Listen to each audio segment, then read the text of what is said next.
નમસ્કાર દોસ્તો, સ્વાગત છે તમારું તમારી પોતાની YouTube channel GK by M K sir Gujarati GK પર.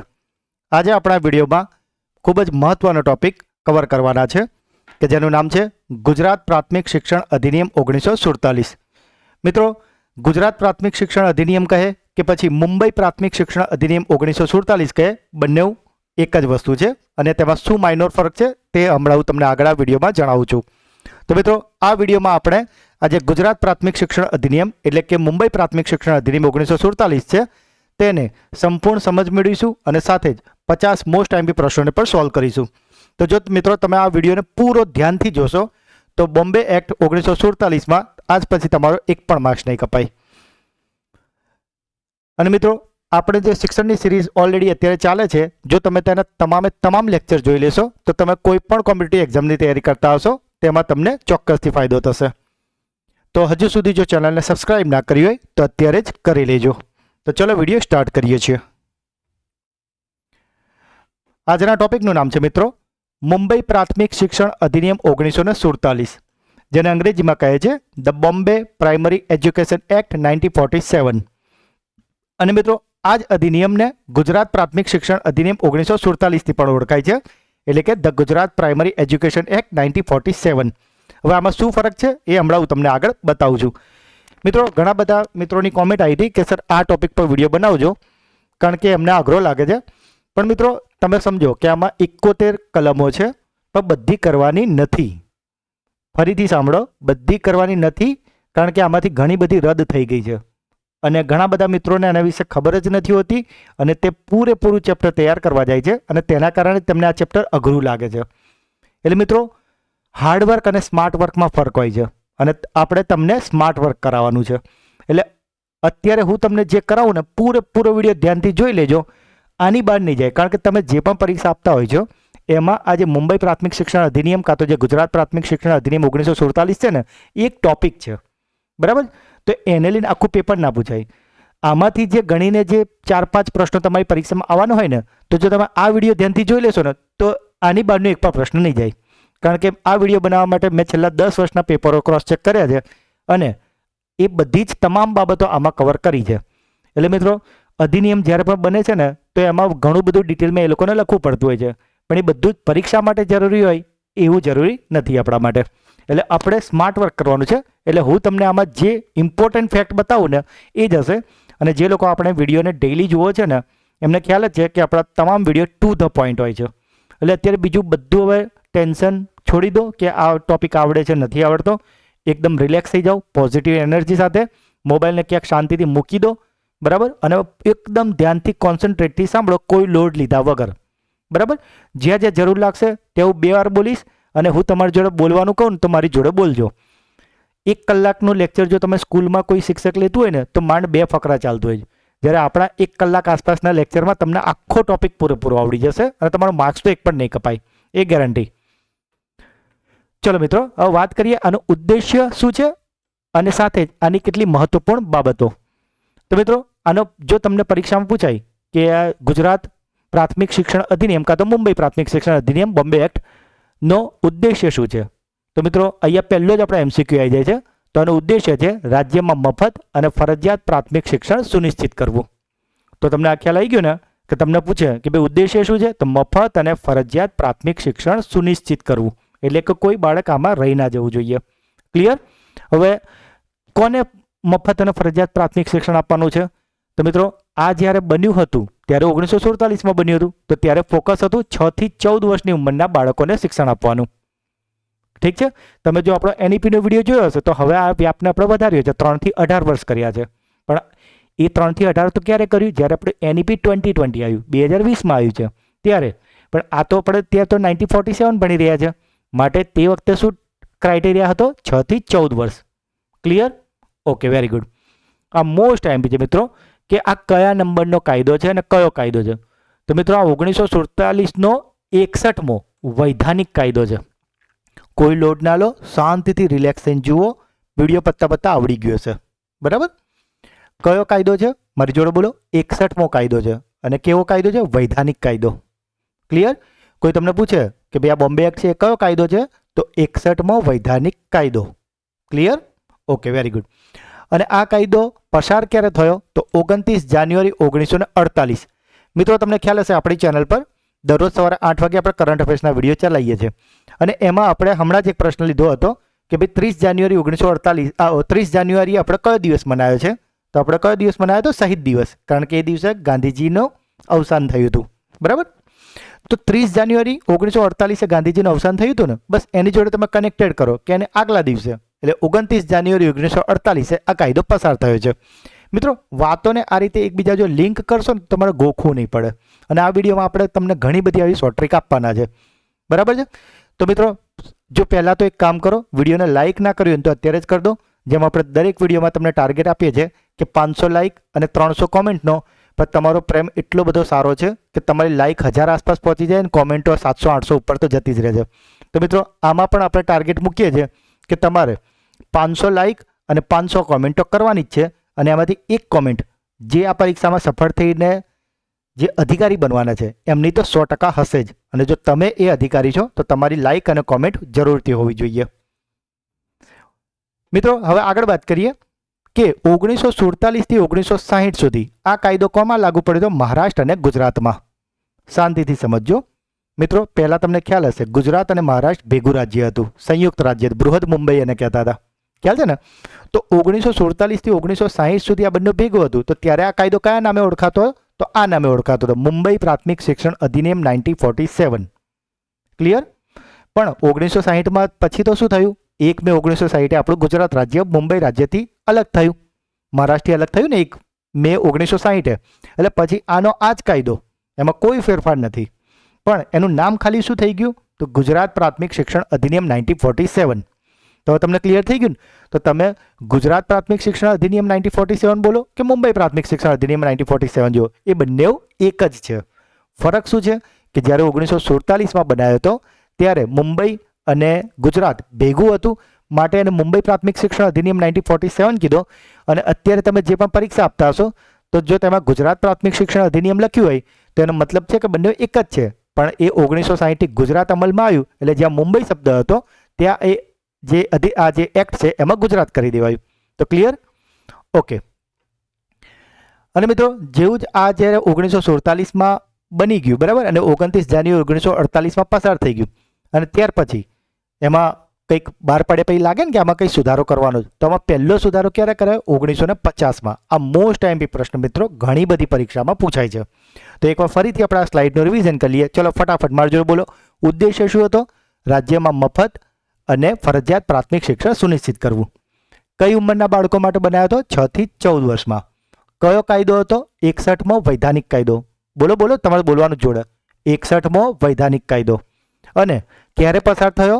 તો 29 જાન્યુઆરી 1948. આપણે ગોખવાનું નથી, ખાલી બોલો 29 જાન્યુઆરી 1948. અને જેમ આપણે વાત કરી કે 1960 સુધી તો ગુજરાત રાજ્ય બન્યું જ નહોતું, એટલે 1947 થી 1960 સુધી મહારાષ્ટ્ર અને ગુજરાતમાં લાગુ પડ્યું. બરાબર? અને પહેલો સુધારો ક્યારે આવ્યો? 3 વર્ષ પછી 1950માં. ક્લિયર? Very good. 1 મે 1960 થી ગુજરાત રાજ્ય અમલમાં આવતા જે આપણો આ બોમ્બે પ્રાથમિક શિક્ષણ અધિનિયમ 1947 છે, બોમ્બે એટલે મુંબઈ પ્રાથમિક શિક્ષણ અધિનિયમ 1947 છે, તેને રાજ્યને અનુરૂપ બનાવીને એનું નામ શું કર્યું? ગુજરાત પ્રાથમિક શિક્ષણ અધિનિયમ 1947. ક્લિયર? ઓકે. પરંતુ હવે આપનું નામ તો આપણે શું કર્યું? મુંબઈના બદલે ગુજરાત કરી દીધું, બરાબર? અને 1960માં ગુજરાત બની ગયું હતું. પણ તમને ખ્યાલ હશે મિત્રો કે 1962માં આપણું ભારત અને ચીનનું યુદ્ધ ચાલતું હતું, એટલા માટે આ જે આપણો જે એક્ટ છે એ લાગુ ક્યારે થયો? 30 માર્ચ 1963થી. ક્લિયર? ઓકે. અને આ કોને લાગુ પડ્યો? તો સમગ્ર ગુજરાતને. ક્લિયર? કારણ કે હવે તો ગુજરાત અલગ બની ગયું ને. તો મુંબઈ પ્રાથમિક અધિનિયમ કોને લાગુ પડ્યો હતો? ગુજરાત અને મહારાષ્ટ્રને. પણ જે ગુજરાત પ્રાથમિક શિક્ષણ અધિનિયમ 1947 બનાવ્યો એ કોને લાગુ પડ્યો? તો સમગ્ર ગુજરાતને. અને કઈ તારીખથી? 30 માર્ચ 1963થી એનું અમલ કર્યો. ક્લિયર? મિત્રો આપણે છેલ્લે 50 MCQ કરવાના છે અને એમાંથી આવો MCQ 100% હશે જ, બરાબર? તો 30 માર્ચ 1963. ક્લિયર? તમારે યાદ રાખવાનું કે 1962માં ચીનનું યુદ્ધ થયું હતું એટલે 1 વર્ષ ડિલે થઈ ગયું હશે અને 63માં આને લાગુ કર્યો છે. ક્લિયર? Very good. મિત્રો આ મોસ્ટ આઈએમપી છે કે આ પ્રશ્ન ઘણી બધી પરીક્ષામાં હોય છે કે આ જે બોમ્બે પ્રાઇમરી એક્ટ છે એમાં પ્રકરણ કેટલા છે અને કલમો કેટલી છે. તો મિત્રો તમારે યાદ રાખવાનું છે કે આમાં પ્રકરણ છે 11 અને કલમ છે 71. ફરીવાર હમણાં એમસીક્યુમાં આવશે કેટલા પ્રકરણ છે 11 અને કલમ કેટલી છે 71. ક્લિયર? પણ મિત્રો તમે ટેન્શન ના લો, જેમ આપણે તમને કીધું બધી કલમો ઇમ્પોર્ટન્ટ નથી, બધા પ્રકરણ ઇમ્પોર્ટન્ટ નથી. જે પ્રકરણમાંથી જે આઈએમપી છે ને એ બધું આપણે આ વિડીયોમાં વણી લીધું છે. બરાબર? એટલે તમે કોઈ ચિંતા ના કરો, ખાલી જુઓ શાંતિથી. મિત્રો જો તમે આપણા બધા લેક્ચર જોયો ને તો આપણે તમને એક ટેકનિક આપેલી કે કોઈ પણ આવો એક્ટ હોય ને એ આરટીઈ હોય, બરાબર, ટ્રિબ્યુનલ એક્ટ હોય કે બોમ્બે એક્ટ હોય, હંમેશા પ્રથમ ચેપ્ટરનું નામ પ્રારંભિક જ હોય. બરાબર? તો આ ગોખવાની જરૂર નહીં, આ તો આવડી ગયું ને. યસ, આપણે તમને ટેકનિક કીધી હતી કે કોઈ પણ આવા એક્ટ હોય, આરટી હોય, ટ્રિબ્યુનલ એક્ટ હોય કે આ હોય, બરાબર, તો એનું પ્રથમ ચેપ્ટરનું નામ શું હોય? હંમેશા પ્રારંભિક જ હોય. તો આ તો યાદ રહી ગયું. અને જોડે જ આપણે કીધું કે છેલ્લું ચેપ્ટર એનું નામ શું હોય? પ્રકીર્ણ. પ્રકીર્ણ એટલે પરચુરણ. હંમેશા જ્યારે આવો કોઈ એક્ટ હોય તો એનું પહેલું ચેપ્ટર પ્રારંભિક હોય અને છેલ્લું તમારું પ્રકીર્ણ હોય. પ્રકીર્ણ એટલે પરચુરણ. પહેલું પ્રારંભિક ને છેલ્લું પ્રકીર્ણ. યાદ રહી ગયું? તો તમે જુઓ 71 કલમ છે, પ્રકરણ 11 ભલે છે, પણ જો પહેલું ને છેલ્લું તો તમને ત્યાં જ યાદ રહી ગયા, પ્રારંભિક અને પ્રકીર્ણ. ક્લિયર? Very good. તો પહેલું પ્રકરણ છે આપણું પ્રારંભિક અને એમાં કેટલી કલમ છે? પહેલી, બીજી. તો મિત્રો કલમ બાબતે પણ આપણે તમને આગળના જે એનઈપી વાળા બધા વિડીયો હતા, આરટીઈનો વિડીયો, જો તમે જો એ વિડીયો ના જોયો તો એને ખાસ જોઈ લેજો. બધા આખી સિરીઝ તમારે કમ્પ્લીટ કરવાની છે, તો તમારો આખો કોર્સ કમ્પ્લીટ થશે. તો આપણે તમને એમાં પણ ટેકનિક આપેલી છે કે હંમેશા જે પણ આવી કલમો હોય ને એમાં જે પહેલી કલમ હોય ને એ ટૂંકી સંજ્ઞા, બરાબર, શું હોય? હંમેશા ટૂંકી સંજ્ઞા અને વ્યાપ્તિ. હંમેશા કોઈ પણ આવો એક્ટ હોય તો એની જે પહેલી જે હોય ને એમાં ટૂંકી સંજ્ઞા અને વ્યાપ્તિ જ હોય. અને બીજી કલમ હોય ને એ હંમેશા ફિક્સ જ હોય, વ્યાખ્યાઓ. યાદ રહી ગયું? પહેલું હોય એ ટૂંકી સંજ્ઞા અને વ્યાપ્તિ હોય અને બીજું હોય ને એ વ્યાખ્યા હોય. ક્લિયર? તો પહેલા પ્રારંભિકમાં 2 કલમો છે, ટોટલ 1 અને 2. બીજું ચેપ્ટર છે તેનું નામ છે જિલ્લા અને મ્યુનિસિપલ સ્કૂલ બોર્ડની રચના. જિલ્લા અને મ્યુનિસિપલ સ્કૂલ બોર્ડની રચના, કે જેમાં 3 થી 10 નંબરની કલમો છે, એટલે ટોટલ 8 કલમો છે.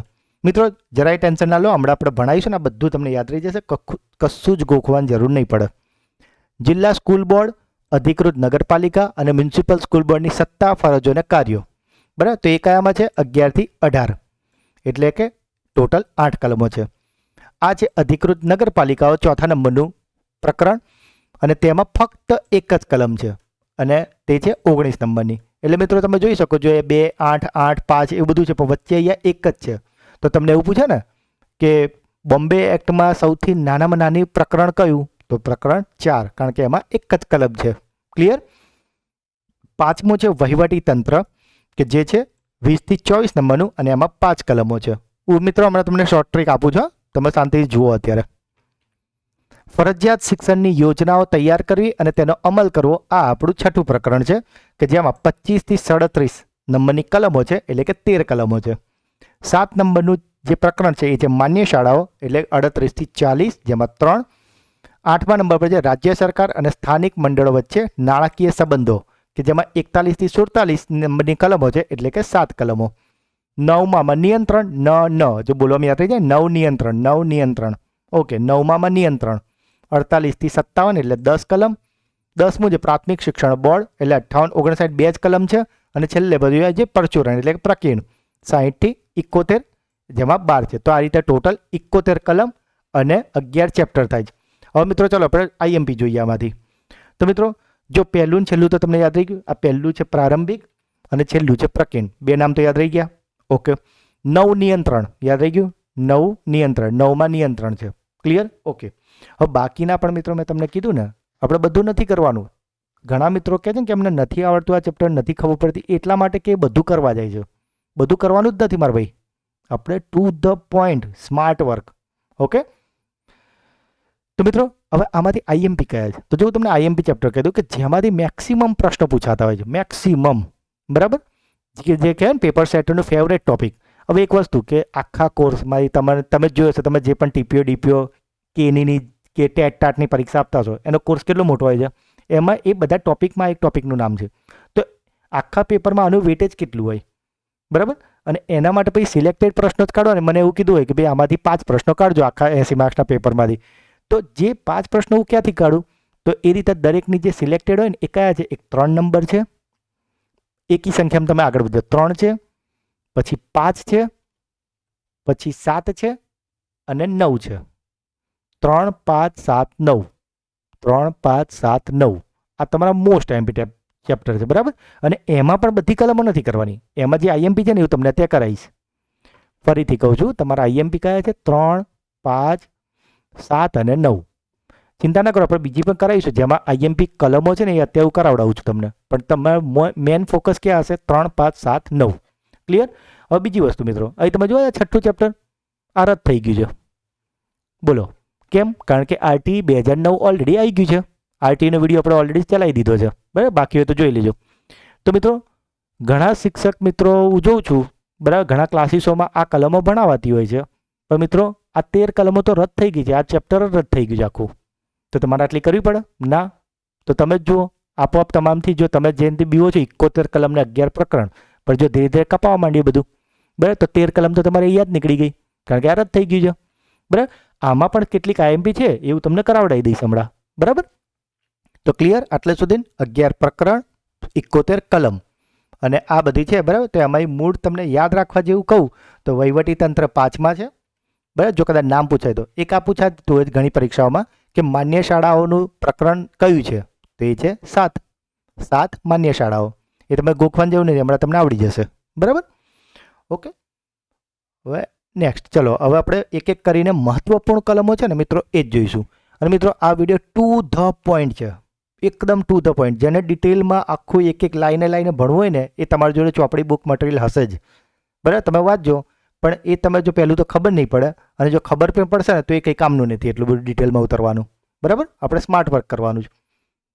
તો મિત્રો પહેલું જ ચેપ્ટર છે આપણું પ્રારંભિક, કે જેમાં કેટલી કલમ છે? પહેલી અને બીજી, એટલે ટોટલ 2. બરાબર. તો આપણે પહેલે જ વાત કરી કે પહેલી જે કલમ હોય એ શું હોય? ટૂંકી સંજ્ઞા અને વ્યાપ્તિ. બરાબર. એટલે એનું તો કંઈ પૂછાતું નથી. આ બીજું આઈએમપી છે કે કલમ 2માં શું હોય? વ્યાખ્યા. બરાબર. તો કલમ 2 વ્યાખ્યા તો તમને તૈયાર જ છે, પણ આમાં પૂછાઈશું. આપણે જે પૂછાય ને એના પર જ ફોકસ કરવાનો છે. તો મિત્રો કલમ 2માં કેટલી વ્યાખ્યા આવેલી છે એ પૂછાતું હોય છે. તો આ મિત્રો અહીંયા છે કલમ 2માં કેટલી વ્યાખ્યા છે? 19 વ્યાખ્યા છે. ક્લિયર? આ પ્રશ્ન પૂછાતો હોય છે કે કલમ 2માં કેટલી વ્યાખ્યા છે? તો કલમ 2માં ટોટલ 19 વ્યાખ્યા હોય છે. મિત્રો 19 વ્યાખ્યા એટલે કેવી? કે ભાઈ વહીવટી અધિકારી એટલે શું? માન્ય શાળા એટલે શું? ફરજિયાત શિક્ષણનો વિસ્તાર એટલે શું? અધિકૃત નગરપાલિકા વિસ્તાર એટલે શું? માન્ય શાળા એટલે શું? પ્રાથમિક શાળા એટલે શું? પ્રાથમિક શિક્ષણ ફંડ એટલે શું? પિતા અને માતા એટલે શું? ઠરાવ એટલે શું? સ્કૂલ બોર્ડ એટલે શું? આ રીતની બધી અલગ અલગ હોય છે. બરાબર. પણ મિત્રો આપણા માટે આઈએમપી શું હોય? તો જે પરીક્ષાની મોસ્ટ ફેવરેટ છે કે જે પૂછાતું એ બાળકની વ્યાખ્યા. અને મિત્રો આ વ્યાખ્યા પર આરટી 2009ના ચેપ્ટરમાં પણ ચલાવી છે કે બાળક એટલે કોણ? તો મિત્રો અહીંયા બાળક એટલે કોણ? તો કે 6 વર્ષથી ઓછું ના હોય અને 14 વર્ષથી વધારે ના હોય તેવું તમામ, એ છોકરો હોય કે છોકરી. ટૂંકમાં જે આપણે આગળ જોયું હતું ને 6 થી 14 વર્ષ, 6 થી 14 વર્ષનું તમામ છોકરો કે છોકરી બધા 6 થી 14 વર્ષનો છોકરો કે છોકરી હોય એને શું કહેવાય? બાળક કહેવાય. આ વ્યાખ્યા મોસ્ટ આઈએમપી છે, ઘણી બધી પરીક્ષામાં પૂછાતી હોય કે બાળક એટલે શું? તો 6 થી 14 વર્ષનો છોકરો કે છોકરી. ક્લિયર? Very good. બીજું આ વહીવટી અધિકારી, એક આનું પૂછાતું હોય છે. તો આપણે જે હમણાં આગળ કલમો ભણીશું એમાં 21 અને 22મી કલમમાં જેમને પણ વહીવટી અધિકારી કીધા છે ને એ, એટલે અહીંયા વ્યાખ્યામાં એવું જ કીધું હોય કે ભાઈ વહીવટી અધિકારી એટલે શું? તો કે ભાઈ કલમ 21 અને કલમ 22 હેઠળ નિમાયેલો અધિકારી. બરાબર. એ કોણ છે હમણાં આપણે તમને આગળ શીખવાડું. એ જ રીતે પ્રાથમિક શિક્ષણ, બરાબર, માન્ય શાળા, અધિકૃત નગરપાલિકા, પ્રાથમિક શિક્ષણ બોર્ડ વગેરે જે શબ્દોની વ્યાખ્યા આપેલી છે. તો આપણા માટે આઈએમપી કઈ છે? આ 2. એક છે બાળક, 6 થી 14 વર્ષનો છોકરો કે છોકરી, અને વહીવટી અધિકારી એટલે કે કલમ 21 અને 22 હેઠળ નિમાયેલો અધિકારી. ક્લિયર? Very good. તો બસ આમાંથી આટલું મોસ્ટ આઈએમપી આપણે ફિલ્ટર કરી લીધું. મિત્રો વિડીયોને લાઇક કર્યો કે નહીં? કરી દો યાર અત્યારે જ. આપણે યાદ છે ને, ફરી યાદ કરાવું છું. કેટલી લાઇક કરવાની છે ને કેટલી કોમેન્ટ કરવાની છે? યસ, 500 લાઇક અને 500 કોમેન્ટો મિનિમમ થવી જોઈએ, અને એમાં તમારી 100% હોવી જ જોઈએ. કારણ કે મિત્રો મારો એવો જ પ્રયત્ન હોય છે, એક નિસ્વાર્થ ભાવે કે બસ તમને અધિકારી બનાવવા છે, અને એના માટે હું તમારા માટે મહેનત કરું છું. મને ઘણા બધા મિત્રોના મેસેજ છે સર તમે રોજ વિડીયો લાવો, પણ આપણે વિડીયોમાં ક્વોલિટી જાળવવાનો ટ્રાય કરીએ કે આપણો વિડીયો જે છોકરો જોવે ને એને બીજું કશું જોવાની જરૂર ના પડે અને પરીક્ષામાં કોન્ફિડન્સથી એટલું અટેમ્પ કરી શકે. અત્યાર સુધી આપણો આ 6થો લેક્ચર ચાલી રહ્યો છે. જે મિત્રોએ આપણા 6 લેક્ચર જોયા છે ને એમને એ 6 ટોપિકમાંથી એક પણ માર્ક્સ નહીં કપાય. જો એમણે ધ્યાનથી જોયા હશે તો સ્કીપ કર્યા વગર, બરાબર. અને સાથે જ એમની કોમેન્ટ અને રિપ્લાય બી કર્યા હશે. કારણ કે મિત્રો લર્નિંગ હંમેશા 2 વે પ્રોસેસ હોય, બરાબર. હું ખાલી ભણાવી દઉં કાં તો તમે ખાલી વિડીયો જોઈને જતા રહો એવું નહીં. આપણે એક્ટિવલી બંને પાર્ટિસિપેટ થવાનું. અને એટલા માટે જ હું દરેક કોમેન્ટ વાંચું અને દરેક કોમેન્ટનો રિપ્લાય એટલે જ કરું છું કે જેથી કરીને લર્નિંગ આપણી જે હોય ને એ 2 વે પર ચાલતી હોય, બરાબર. તો મિત્રો તમારે પણ સામે એટલું એક્ટિવલી થવું પડશે ને. લાઇક અને કોમેન્ટ કરવાની છે. વિડીયો કેવો લાગ્યો એ તો તમારો કોમેન્ટ 100% કરવાની છે, બરાબર. જે કોમેન્ટો નહીં કરે ને એ લોકોને કોઈ ચિંતા નહીં મિત્રો. કારણ કે મેરિટમાં પણ તમને ખબર 10 લાખ ફોર્મ ભરાય ને તો 50 જ જણ પાસ થતા હોય. અને આ 50 એવા જ હોય જે આવા એક્ટિવ હોય તમારા જેવા કે જે કોમેન્ટ અને લાઇક કરે છે, બરાબર. તો આ એક પહેલું જ એક કહેવાય ને સિમ્બોલ, સાઇન કહેવાય તમારા અધિકારી બનવાનું કે સફળતા થવાની દિશામાં તમે આગળ વધવા માંડ્યા છો. બીજાની જેમ તમે પણ વિડીયો જો પણ તમે થોડોક એક્સ્ટ્રા એફર્ટ લો છો, કોમેન્ટ કરવાનો, લાઇક કરવાનો, બરાબર. ચલો આપણે ભીડનો હિસ્સો નથી બનવાનું. હવે મિત્રો પ્રકરણ 2 છે આપણું, જિલ્લા અને મ્યુનિસિપલ સ્કૂલ બોર્ડની રચના. જિલ્લા અને મ્યુનિસિપલ સ્કૂલ બોર્ડની રચના કે જેમાં આપણી કલમો આવે છે 3 થી 10, બરાબર. તો એમાં પહેલી કલમ છે સ્કૂલ બોર્ડ, બરાબર. તો સ્કૂલ બોર્ડ એટલે શું? તો મિત્રો આના આધારે એવું કીધું છે કે દરેક જિલ્લા અને અધિકૃત નગરપાલિકામાં એક સ્કૂલ બોર્ડ હોવું જોઈએ. હવે આ શું છે? તો મિત્રો તમને ખ્યાલ હશે કે ભાઈ દરેક જિલ્લામાં છે ને, તમે જોયું છે ને કે તમે દાખલા તરીકે અમરેલી હોય તો અમરેલી જિલ્લા પરિષદ, બરાબર. તો આ રીતે બધા બોર્ડ હોય છે દરેક જિલ્લામાં. જે ડીપીઓ હોય ને, દરેક જિલ્લાનો એક ડીપીઓ, તે સ્કૂલ બોર્ડનો વહીવટી અધિકારી છે. અને એ જ રીતે નગરપાલિકા હોય ત્યાં શાસનાધિકારી હોય છે, બરાબર. તો નગરપાલિકા એટલે કયું? તો આપણે તમને ખ્યાલ હશે AMC Ahmedabad municipal corporation, RMC Rajkot municipal, VMC છે, એસએમસી છે, એસએમસી એટલે સુરત મ્યુનિસિપલ કોર્પોરેશન. તો આવા બધા દરેક જિલ્લા અને દરેક અધિકૃત નગરપાલિકામાં એક સ્કૂલ બોર્ડ બનાવવાનું. એવું કોણે કીધું છે? તો બોમ્બે એક્ટની કલમ નંબર 3. મિત્રો અત્યારે જો લાંબુ નથી બોલતો, ગુજરાત પ્રાથમિક શિક્ષણ અધિનિયમ 1976 કે મુંબઈ એવું નહીં બોલતો, શોર્ટમાં બોમ્બે એક્ટ 1947 બોમ્બે એક્ટ બોલું તો તમે સમજી જજો, બરાબર. અત્યારે ચલો નેક્સ્ટ છે કલમ 4 સ્કૂલ બોર્ડની રચના. આ મોસ્ટ આઈએમપી, આપણે બધું મોસ્ટ આઈએમપી જ લીધું છે અને તમને આવડી પણ જશે. સ્કૂલ બોર્ડની રચનામાં આ પ્રશ્નો બહુ જ વાર પૂછાય મિત્રો, બહુ જ વાર, કે દરેક બોર્ડમાં કેટલા સભ્યો હોય છે? તો 12 થી 16 સભ્યોની નિમણૂક કરવી. જે સ્કૂલ બોર્ડની રચના કરીશું ને એ ઉપર વાત તો કરી લીધી ભાઈ એક સ્કૂલ બોર્ડ દરેક જિલ્લામાં એક બનાવવાનું છે. પણ હવે સ્કૂલ બોર્ડમાં સભ્યો કેટલા લેવા? તો એ કલમ 4 કહે છે તમને કે ભાઈ 12 થી ઓછા નહીં, 16 થી વધારે નહીં, ભાઈ આટલા સભ્યોની નિમણૂક કરો. જો તમે ગોખો નહીં, તમે છે ને જો કમ્બાઈન ભેગું કરો કે ઓકે 3 નંબરમાં એવું કીધું કે એક સ્કૂલ બોર્ડ બનાવવાનું છે, ઓકે બનાવી દીધું. પણ બનાવવા માટે બોલો ભાઈ કેટલા માણસો લઈએ, કેટલા સભ્યો અંદર લઈએ? તો ભાઈ 12 થી ઓછા નહીં, 16 થી વધારે નહીં, એક રેન્જ નક્કી કરી લીધી ને. ઓકે, તો યાદ રહી ગયું 12 થી સ્કૂલ બોર્ડનું પૂછ્યું છે. સ્કૂલ બોર્ડની રચનામાં કેટલા હોય? 12 થી 16 સભ્યો. ઓકે. પણ આ જે 16 સભ્યો તમે લેવાના છો 12 થી 16, એમાં 2 થી 3 સુધી રાજ્ય સરકાર નિમણૂક કરશે. સ્કૂલ બોર્ડની જે સભ્યોની નિમણૂક કરીને એમાં મિનિમમ 2 અને મેક્સિમમ 3 એટલે 2 થી 3 જે સભ્યો છે એની નિમણૂક કોણ કરશે? રાજ્ય સરકાર, બરાબર. અને એમાં પણ પાછું એક નિયમ છે કે વધુમાં વધુ 2 સભ્યો અનુસૂચિત જાતિ અને આદિજાતિઓ હોવા જોઈએ અને જેમનું ધોરણ છે ને ધોરણ 4 સુધી ભણ્યા હોય તેમને સભ્ય બનાવવા. આ ધોરણ 4 સુધીનો નિયમ કોના માટે છે? આ લોકો માટે, અનુસૂચિત જાતિ અને આદિજાતિ ભાઈઓ માટે. ક્લિયર? ઓકે. વધારેમાં વધારે કેટલા? 2. ફરીથી એકવાર કલમ 3 એવું કે સ્કૂલ બોર્ડ બનાવજો, કલમ 4 એવું કહે છે કે સભ્યોની નિમણૂક કરજો પણ 12 થી 16ની રેન્જમાં રાખજો તમે, 12 થી ઓછા નહીં, 16 થી વધારે નહીં.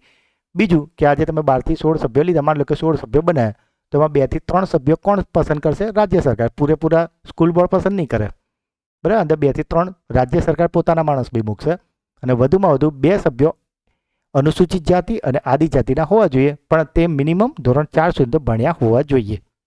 ક્લિયર? ઓકે.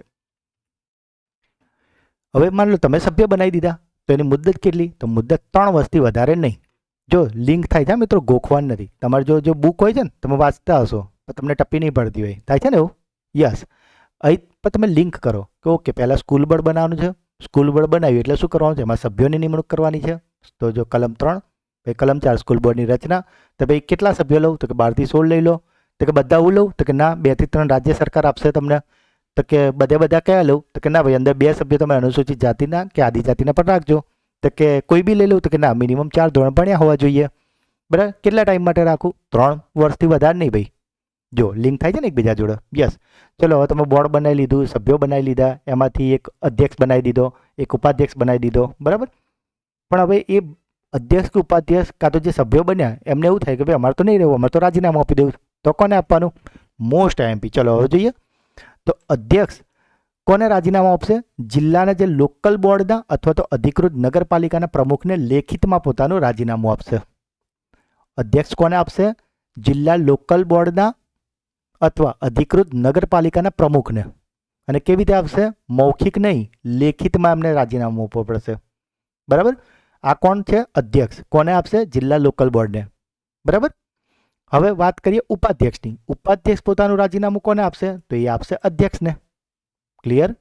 અધ્યક્ષ આપશે લોકલ બોર્ડના પ્રમુખને અને ઉપાધ્યક્ષ આપશે અધ્યક્ષને. તો હવે એની નીચે બધા સભ્યો છે એ કોને આપશે? તો સભ્યો અધ્યક્ષ કાં તો ઉપાધ્યક્ષને લેખિતમાં રાજીનામું આપશે. ક્લિયર? જો હવે આપણે રિવર્સ જઈએ એટલે તમને યાદ રહી જાય. સભ્યો કોને આપશે? તો સભ્યોની ઉપર કોણ હોય? અધ્યક્ષ ને ઉપાધ્યક્ષ હોય. તો સભ્યો કોને આપશે? અધ્યક્ષને પણ આપી શકે ને ઉપાધ્યક્ષને પણ આપી શકે. પછી ઉપાધ્યક્ષ કોને આપશે? તો ઉપાધ્યક્ષની ઉપર કોણ હોય? અધ્યક્ષ હોય. તો ઉપાધ્યક્ષ આપશે અધ્યક્ષને. અધ્યક્ષ કોને આપશે? તો અધ્યક્ષની ઉપર અહીંયા તો કોઈ નથી એટલે એ લોકો કોને આપશે? જિલ્લાનો જે લોકલ બોર્ડના અથવા તો અધિકૃત નગરપાલિકાનો પ્રમુખ હશે તેને આપશે. બોલો, ક્લિયર થઈ ગયું ને?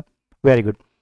રાજીનામું છે ને મળે ને, અધ્યક્ષને રાજીનામું મળે ને, આ સભ્ય છે માન લો એના અધ્યક્ષને રાજીનામું આપી દીધું, તો જેવું જ રાજીનામું મળે ને તે તારીખથી જ એ અમલી બની ગયું.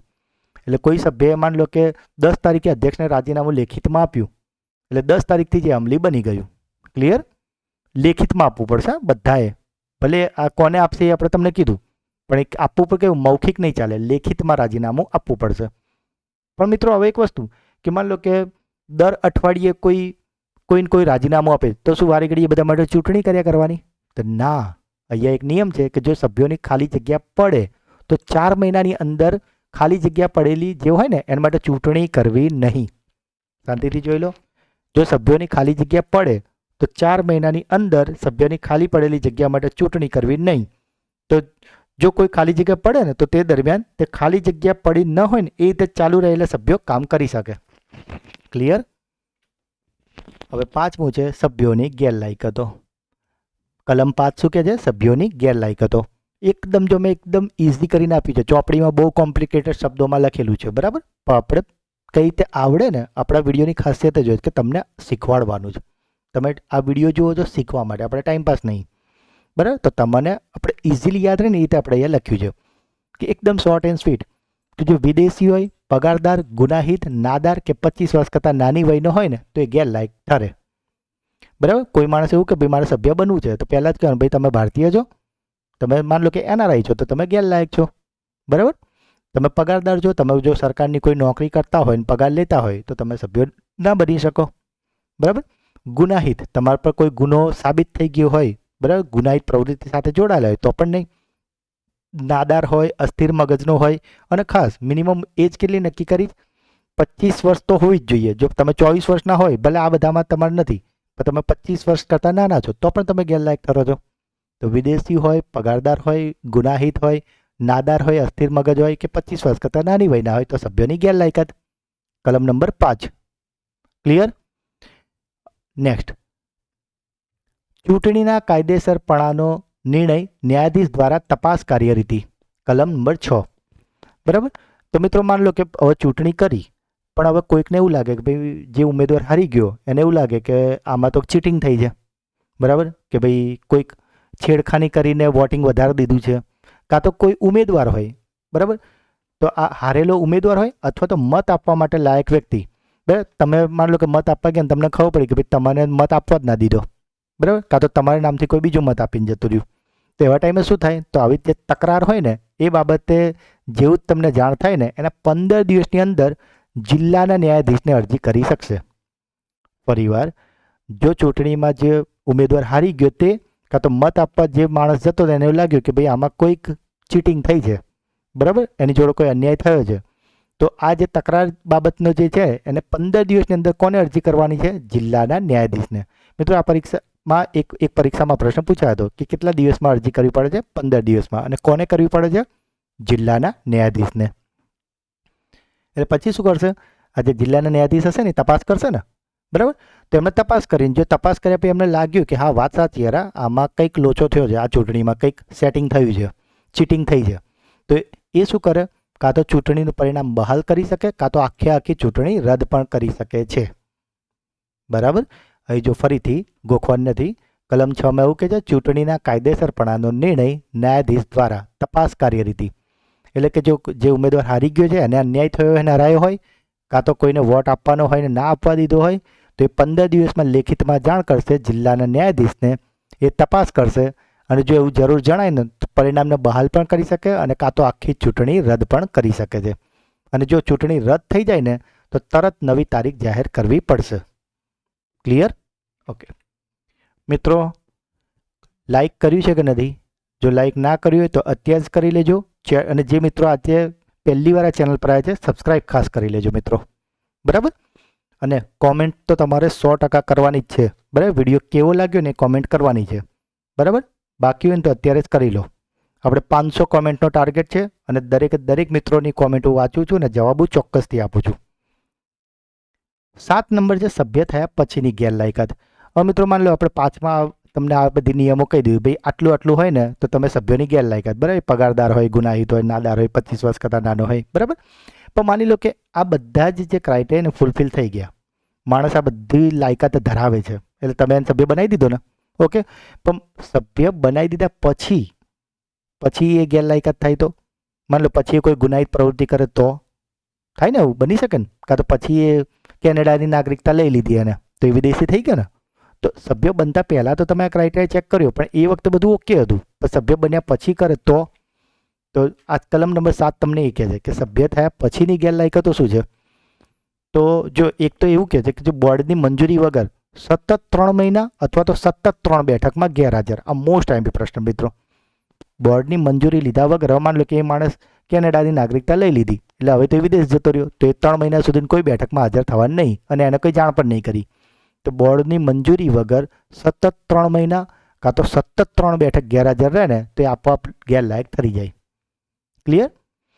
અને આ જ રીતે પછી માન લો કે એને ખબર પડી કે ભાઈ હું તો ગેરલાયક થઈ ગયો છું, તો એ ફટાફટ કદાચ એ જે બી રીઝનથી એને આપણે ગેરલાયક ઠેરવ્યો છે ને તો એ આવીને પછી ફરીથી રેગ્યુલર બેઠકમાં હાજરી આપવા માંડે છે, બરાબર. પણ આપણે તો એને ગેરલાયક બનાવી દીધો છે અને તેમ છતાં જો એ અહીંયા હાજરી આપે છે તો ગેરલાયક ઠરાવ્યા બાદ પણ જો હાજરી આપે ને અને કલેક્ટરને એની જાણ થઈ જાય ને તો જે દિવસથી જાણ થઈ ને એ દિવસથી પ્રતિદિન ₹50નો દંડ વસૂલ કરવામાં આવશે. હવે તમને એવું થાય કે સાહેબ ₹50 તો થાય, પણ મિત્રો આ કાયદો બન્યો તો 1947માં, બરાબર. તો ત્યારે તો ₹50 બહુ કહેવાય ને. તો ગેરલાયક ઠરાવ્યા બાદ જો હાજરી આપે તો કલેક્ટરને જે દિવસ જાણ થાય કે ભાઈ આ માણસને આપણે ગેરલાયક કરી દીધો, તેમ છતાં એ આ બેઠકોમાં હવે આવે છે, બરાબર. પહેલાં તો તમે સતત 3 મહિના આવ્યા નહીં એટલે તમે ગેરલાયક ઠરી ગયા અને પછી ગેરલાયક ઠર્યા પછી તમને એવું કે હવે આપણે નીકાળી દેશે એટલે ફરી રેગ્યુલર થઈ ગયા. તો ગેરલાયક ઠરાવ્યા બાદ જો આવશે ને તો કલેક્ટરની જાણ થયેથી પ્રતિદિન ₹50નો દંડ વસૂલ કરવામાં આવશે. મિત્રો MCQ પૂછાય તો આવડશે ને? Okay, very good. કલમ નંબર 9 કે છે દુર્વર્તન બદલ સ્કૂલના બોર્ડના સભ્યોને હોદ્દા પરથી દૂર કરવા બાબત, બરાબર. તો મિત્રો જો સભ્યોનું દુર્વર્તન હોય, બરાબર, ગેરવર્તણૂક કરી હોય, કોઈ ગુનામાં દોષિત સાબિત હોય, એમને કોઈ અશક્તિ હોય, બરાબર, જોબ કરવા માટે, તો આ મોસ્ટ આવી કે 2/3 સભ્યોની ભલામણથી તેમને દૂર કરી શકાશે. મિત્રો તમને જો આ પ્રશ્ન પૂછાય કે ભાઈ કોઈ સભ્યને દૂર કરવું હોય તો એના માટે કેટલી ટકા ભલામણ જોઈએ, તો જે કુલ સભ્યો હોય ને એના 2/3 સભ્યોની ભલામણથી અહીંયા દૂર કરવાનું આવશે. ક્લિયર? ઓકે. પરંતુ પણ એવું બી નહીં કે તરત 2/3 સભ્યો એટલે કાઢી મૂકવાનું. એ સભ્ય જેને દૂર કરે એની પણ વ્યાજબી તક તમારે આપવી પડશે, એને એનું રીઝન પણ આપવા દેવું પડશે, બરાબર. જો કોઈ એક્સ સભ્ય આવું કરે, માન લો કે કોઈ માણસ એવું છે કે જેને આપણે કાઢી દીધો છે, બરાબર, એ હવે સભ્ય જ નથી, ગેરલાયક ઠરી ગયો છે, હવે એ કરશે તો પછી એને તમે શું કરશો? તો એવા ટાઈમે શું કરશે? કારણ કે એવો તો ઓલરેડી દૂર થઈ ગયો છે, હવે દૂર થયા પછી જો એ આવું કંઈક કરે તો એને આગામી 5 વર્ષ માટે નીમવા માટે ગેરલાયક ઠરાવો. એટલે કે જો કોઈ એક સભ્ય આવું કરે, જે પહેલાં સભ્ય હતો, સભ્યમાંથી નીકળી ગયા પછી જો આવું કોઈ દુર્વર્તન કરે, ગેરવર્તણૂક કરે, તો આપણે એને બીજા 5 વર્ષ માટે બેન કરી દેવાનું કે ભાઈ હવે 5 વર્ષ માટે તમે કોઈ પણ સમિતિના સભ્ય સિલેક્ટ થવા માટે ગેરલાયક, પેલું લાલ શેરો મારે ને એ તો મારી દેવાનું, ભાઈ તમે બેન થઈ ગયા. ક્લિયર? Very good. કલમ 10 એવું કહે છે અધ્યક્ષ અને ઉપાધ્યક્ષની ચૂંટણી. બરાબર. તો હમણાં જ આપણે વાત કરી કે સ્કૂલ બોર્ડના સભ્યો હશે ને એમાં એક અધ્યક્ષ ને એક ઉપાધ્યક્ષ તો તમે બનાવી દેશો. બરાબર. પણ હવે માન લો કે બની દીધા પછી તમને એવું લાગ્યું ભાઈ આપણે આમને દૂર કરવા દે, અધ્યક્ષને દૂર કરો કે ઉપાધ્યક્ષને. સભ્યોને એવું લાગે ને કે ભાઈ યાર આ અધ્યક્ષ બની ગયો, મારે અધ્યક્ષ બનવું તો આમાં તો કંઈક અંદર પોલિટિક્સ ચાલે ને કે ચલો ભાઈ આપણે આમને દૂર કરવા, તો દૂર એમને એમ ના થાય. એના માટે પણ શું હોય, કુલ સભ્યોના 2/3 મતોથી ઠરાવ પસાર કરવો પડે. બરાબર. પણ આ ઠરાવ પસાર કરવા માટે પણ શું હોય, ઠરાવ પાસ કરતા પહેલાં 2 અઠવાડિયાની નોટિસ આપવી પડે. અને સામે જ જેની સામે તમે લઈ ગયા છો ને અધ્યક્ષની કે ઉપાધ્યક્ષની સામે આવો ઠરાવ, એને પણ એના યોગ્ય કારણો દર્શાવવાની તક આપવી પડશે. ક્લિયર? ઓકે. પ્રકરણ 3 છે મિત્રો, જિલ્લા સ્કૂલ બોર્ડ, અધિકૃત નગરપાલિકા, મ્યુનિસિપલ સ્કૂલ બોર્ડની સત્તા, ફરજો અને કાર્યો. મિત્રો જરાય લોડ ના લો, તમે ત્યાં ખાલી શાંતિથી જોઈ રાખો. ચેપ્ટર પત્તા ને પાછળ 50 MC કરી દો ને તમને આખું ચેપ્ટર આવડી જશે. તમારે ખાલી 2 જ વસ્તુ કરવાની છે, એક લાઇક કરવાનું છે અને વિડીયો કેવો લાગ્યો એ તમારે કોમેન્ટ કરવાનો છે. Very good. અને હા, ત્રીજું બી કામ છે, જ્યારે અધિકારી બની જાઓ ને તો સાહેબ માટે મીઠાઈ લઈને આવવાનું છે. મજાક કરું છું, પણ અધિકારી બનશો એ મજાક નથી, એ સિરિયસ વસ્તુ, એ તમે 100% બનશો. બરાબર. મીઠાઈ લઈને આવું એ મજાક કરું છું. કલમ 11 છે મિત્રો, જિલ્લા સ્કૂલ બોર્ડનું સ્થાપન. તો હમણાં જ આપણે વાત કરી કે દરેક જિલ્લામાં એક બોર્ડ બનાવવું પડશે. દાખલા તરીકે અમરેલી હોય તો જિલ્લા સ્કૂલ બોર્ડ અમરેલી એનું નામ, ભરૂચ હોય તો જિલ્લા સ્કૂલ બોર્ડ ભરૂચ, આણંદ હોય તો જિલ્લા સ્કૂલ બોર્ડ આણંદ. ખ્યાલ આવી ગયો ને? ટૂંકમાં આ રીતે જિલ્લાનું નામ પાછળ હોય. બરાબર. તો આવું એક બોર્ડ બનાવવું પડશે. તો એવું કોને કીધું છે? કલમ 11. મિત્રો જો જ્યાં જે જરૂર છે ને એ મુદ્દા મેં અહીં લખી દીધા છે. બરાબર. અને જ્યાં નથી લખ્યું ને તો એમાં તમારે સમજવાનું કે એમાં તમારે મૂળ ખાલી કલમનો નંબર અને એનું જે ટાઇટલ છે ને એ જ યાદ રાખવાનું. કલમ 12 છે ને જિલ્લા સ્કૂલ બોર્ડની મિલકત અને સ્ટાફ બાબત છે. બરાબર. એટલી ઇમ્પોર્ટન્ટ નથી, ખાલી આ જે વચ્ચે આવે છે ને હું તમને બતાવું છું. આમાં હું તમને ટ્રીક પણ આપું છું હમણાં. કલમ 13 છે ને જિલ્લાની સ્કૂલ બોર્ડની સત્તા, ફરજો અને કાર્યો. ફરીથી કલમ 13માં શું કહે છે? જિલ્લાની સ્કૂલ બોર્ડની સત્તા, ફરજો અને કાર્યો. આ મોસ્ટ IMP છે. કલમ 15 તાલુકા સલાહકાર સમિતિ. મિત્રો જો આપણે બધી નથી લેતા, આપણે છે ને આજે સિલેક્ટેડ છે ને એટલે જો 13 પછી 15 આવ્યું છે એટલે તમને એવું ના થાય કે સર 14મી રહી ગઈ, તો આપણે IMP લેવાની છે પરીક્ષાની દ્રષ્ટિએ. તો આ મોસ્ટ IMP તાલુકા સલાહકાર સમિતિની રચના કઈ કલમના આધારે થાય છે? 15. કલમ 15 શું કહે છે? તાલુકા સલાહકાર સમિતિની રચના. તો આ શું કહે છે કે ડાયરેક્ટ નહીં બને. તાલુકા માટે તાલુકા સલાહકાર સમિતિ બનાવે તો ડાયરેક્ટ ના બને. બનાવે કોણ? રાજ્ય સરકાર. એ ડાયરેક્ટ ના બનાવે. કઈ રીતે બનાવે? જિલ્લા સ્કૂલ બોર્ડની ભલામણ ધ્યાને લઈને રાજપત્રમાં જાહેર કરીને રચના કરાશે. એટલે માની લો એક જિલ્લો છે જેની અંદર બધા તાલુકા છે. બરાબર. આપણે એક રેન્ડમલી ઉદાહરણ લઈએ. દાખલા તરીકે ગાંધીનગર જિલ્લો છે અને એમાં કલોલ તાલુકો છે. તો કલોલ તાલુકામાં જો તાલુકા સલાહકાર સમિતિ બનાવી હોય ને તો રાજ્ય સરકાર ડાયરેક્ટ નહીં બનાવે. એના માટે કોની ભલામણ જોશે? જિલ્લા સ્કૂલ બોર્ડની. એટલે જે ગાંધીનગર જિલ્લો છે ને એનું જે સ્કૂલ બોર્ડ છે ને એ ભલામણ કરશે કે ભાઈ અમારો જે તાલુકો છે કલોલ, એમાં અમારે એક તાલુકા સલાહકાર સમિતિ બનાવી છે. તો જિલ્લા સ્કૂલ બોર્ડની ભલામણને ધ્યાને લઈને રાજ્ય સરકાર શું કહે છે? રાજપત્રમાં જાહેર કરીને પછી આની રચના કરશે. બરાબર. આ તમને ખાલી એક ઉદાહરણ આપ્યું મિત્રો, તમને ખ્યાલ આવી જાય ને? ઓકે. કલમ 17 એવું કહે છે અધિકૃત નગરપાલિકાની સત્તા, ફરજો અને કાર્યો. અને કલમ 18 એવું કહે છે મ્યુનિસિપલ સ્કૂલ બોર્ડની સત્તા, ફરજો અને કાર્યો. હવે મિત્રો આમાંથી ડાયરેક્ટ જ પૂછાય કે ભાઈ 17 નંબરની કલમમાં શું છે, 18 નંબરની કલમમાં શું, 13 નંબરની કલમમાં શું. બરાબર. તો એના માટે જો એ ટ્રીક છે 13, 17, 18. 13, 17, 18 જિલ્લા, નગર, મ્યુનિસિપલ. તમે જુઓ જિલ્લા સ્કૂલ બોર્ડની સત્તા, ફરજો, કાર્યો.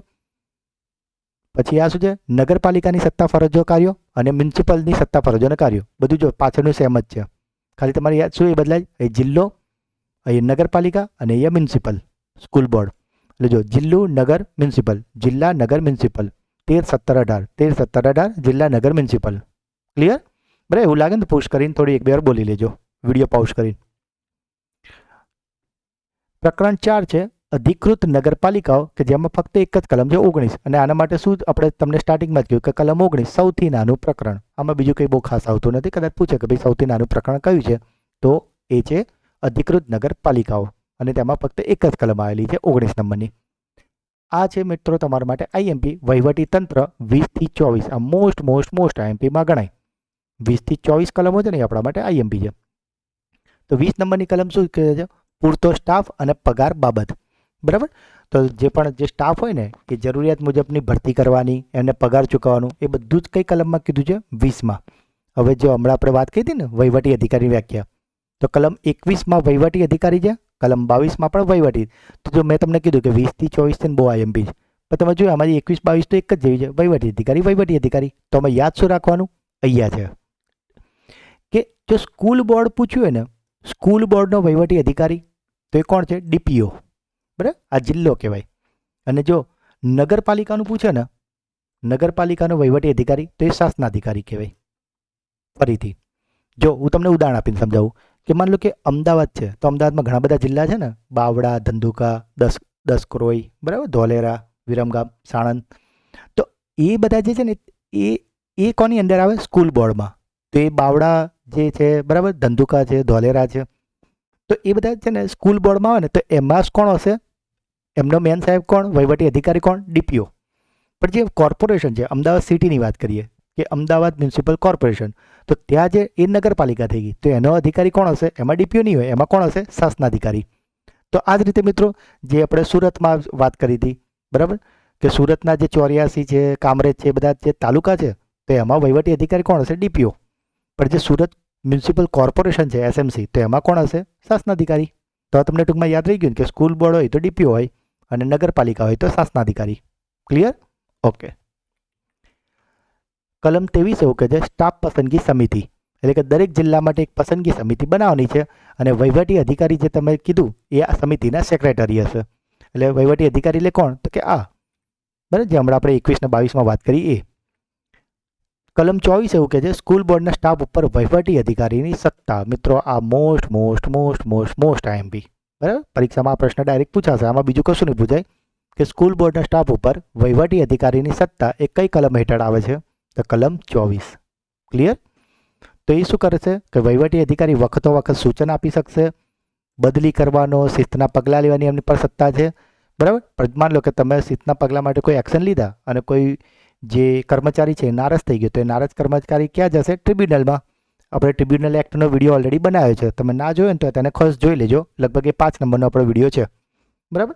એટલે માન લો કે તમે ટીપીઓ બની ગયા કે ડીપીઓ બની ગયા, કાં તો કેની બની ગયા, એઈઆઈ, બરાબર, અને તમે ત્યાં જઈને સૂચનો આપી, બરાબર, અને કાં તો પછી તમે કોઈ શિસ્તના પગલાં લીધા છે અને ત્યાર પછી કર્મચારીને એવું લાગ્યું કે ભાઈ નથી બરાબર, બરાબર, તો એ નારાજ થઈ ગયો, તો એ ક્યાં જશે? ટ્રિબ્યુનલમાં, કોર્ટમાં નહીં જાય, બરાબર. આ ટોપિક વિશે આપણે તમને ટ્રિબ્યુનલ વિડીયોમાં સમજાવ્યું છે, બરાબર. તો વહીવટી અધિકારીની સત્તા, બરાબર, તમે ત્યાં જાઓ તો એ લોકોનું તમે બધું ચેક કરો ને, તપાસણી કરો અને બધું, તો એ પૂછી શકે ને કે ભાઈ તમે અમને સૂચના કેમ આપો છો? તમે એઆઈ બની ગયા કે ટીપીઓ બની ગયા અને શાળા એવું કે ભાઈ તમે કેમ અમને સૂચનો આપો છો? તો તમે કહી શકો કે બોમ્બે એક્ટની 24 નંબરની કલમમાં લખ્યું છે કે સ્કૂલ બોર્ડના સ્ટાફ ઉપર વહીવટી અધિકારીની સત્તા એટલે ડીપીઓ છે કાં તો શાસનાધિકારી છે, અને એ તમને લેખિતમાં ઓર્ડર કરીને મોકલે, ભાઈ તમારે જાઓ એટલે હું એમના પ્રતિનિધિ તરીકે આવ્યો છું. પ્રકરણ 6 છે ફરજિયાત શિક્ષણની યોજનાઓ તૈયાર કરવી અને તેનો અમલ કરવો. પણ મિત્રો આપણે અગાઉ જ વાત કરી કે આ જે પ્રકરણ 6 છે કે જેમાં 25 થી 37 કલમો આવે છે અને આ થઈ ગઈ છે રદ. ક્લિયર? કેમ રદ થઈ ગઈ? કારણ કે આવી ગયું છે આરટીઈ 2009, બરાબર. આરટીઈ 2009 આવવાથી આ કલમો રદ થઈ ગઈ છે 25 થી 37, એટલે આ 13 કલમો તમારે જોવાની જ નથી, બરાબર. પણ આમાંથી 13માંથી 3 કલમ છે કે જે પરીક્ષામાં એમસીક્યુમાં ડાયરેક્ટ પૂછાશે, એ આપણે તમને અહીંયા હાઇલાઇટ કરી દીધી છે. તો એક છે 32 નંબરની કલમ કે વાલીની ફરજ છે કે બાળકને સ્કૂલ મોકલવું, બરાબર. હવે આપણે જો થોડાક છે ને ટ્વિસ્ટેડ તમને ટ્રીકો આપીશું, તમને યાદ રહી જાય, બરાબર. હસવાનું નહીં, ખાલી જો સમજજો. વાલીને આપણે કહેવાનું ભાઈ જે છોકરાને ના મોકલતું ને આપણે કહીએ ભાઈ તમારા છોકરાને મોકલો ને કે તમારા બધા દાંત ખાટા થઈ જશે, સરકારને ખબર પડશે ને તો, બરાબર. તમારા 32 દાંત ખાટા થઈ જશે, તો 32 દાંત ખાટા થઈ જશે. શું નહીં કરો તો? કે બાળકને સ્કૂલે નહીં મોકલો તો, બરાબર. હવે ખાટા થઈ જશે એટલે આપણે મારવાનું છે? ના, આપણે મારવાનું નહીં. તો કલમ 35 એવું કહે છે કે જો તમે 32નું પાલન નહીં કરો ને તો તમને શિક્ષા થશે. શિક્ષા એટલે શું થાય? માર ના પડે, દંડ થાય એમને, બરાબર. કોને દંડ થશે? વાલીને. તો 32 નંબરની કલમ એવું કહે છે કે ભાઈ વાલીને એવું કહે છે કે ભાઈ તમારે બાળકને સ્કૂલ મોકલવાનો છે અને તેમ છતાં કોઈ નહીં મોકલતું, એટલે 35 નંબરની કલમ એવું કહે છે કે તો પછી એમને ભાઈ શિક્ષા કરજો. ક્લિયર? ગોખવાન જેવું નહીં, 32 35, બરાબર. પેલી ફરજ છે, ના કરે તો શિક્ષા છે, દંડ કરવાનો છે આપણે એમને. અને આ મોસ્ટ એમપી કે કલમ 37 એવું કહે છે કે જે વહીવટી અધિકારી છે ને, જે ડીપીઓને આપણે વાત કરીએ ને આગળ, શાસનાધિકારી, એ રાજ્ય સેવક ગણાશે. વહીવટી અધિકારી રાજ્ય સેવક ગણાશે. 37 નંબરની કલમ. મિત્રો આ પ્રશ્ન બહુ જ પરીક્ષામાં પૂછાય છે. તમારે જે રીતે યાદ રહે પણ એકવાર જોઈ લો. વહીવટી અધિકારી રાજ્ય સેવક ગણાશે. કઈ કલમ છે? કલમ 37. કારણ કે મિત્રો જે પાસે એક્સ્ટ્રા સ્માર્ટ લોકો હોય ને એવું વિચારે કે ભાઈ સાહેબ છઠ્ઠું ચેપ્ટર તો રદ થઈ ગયું છે એટલે અમે છોડી દીધું. અને એટલા માટે પરીક્ષા જે પેપર સેટ હોય તમારાથી ડબલ સ્માર્ટ હોય. એ શું વિચારે કે જેને નહીં ખબર હોય એને આ છોડી દીધું હશે આખું ચેપ્ટર. એટલે એમાંથી ત્યાં 37 નંબરની કલમ પૂછી લઉં કે વહીવટી અધિકારી રાજ્ય સેવક ગણાશે એવી કઈ કલમમાં 37માં. તો આપણે ગોથું ખાવાનું નથી. ક્લિયર? અરે મિત્રો લાઈક કરીશ કે નહીં યાર? કરો યાર, બહુ કહેવું પડે છે. હા કરી દીધું બસ, વેરી ગુડ. કર્યું હોય તો પ્રશ્ન નહીં. અને કોમેન્ટ કરી ભાઈ જોજો ભાઈ મારા કોમેન્ટો કરો. તમારી કોમેન્ટો જો તમારા લાઇકથી મને ખબર પડે કે વિડીયો કેવો બન્યો છે, બરાબર.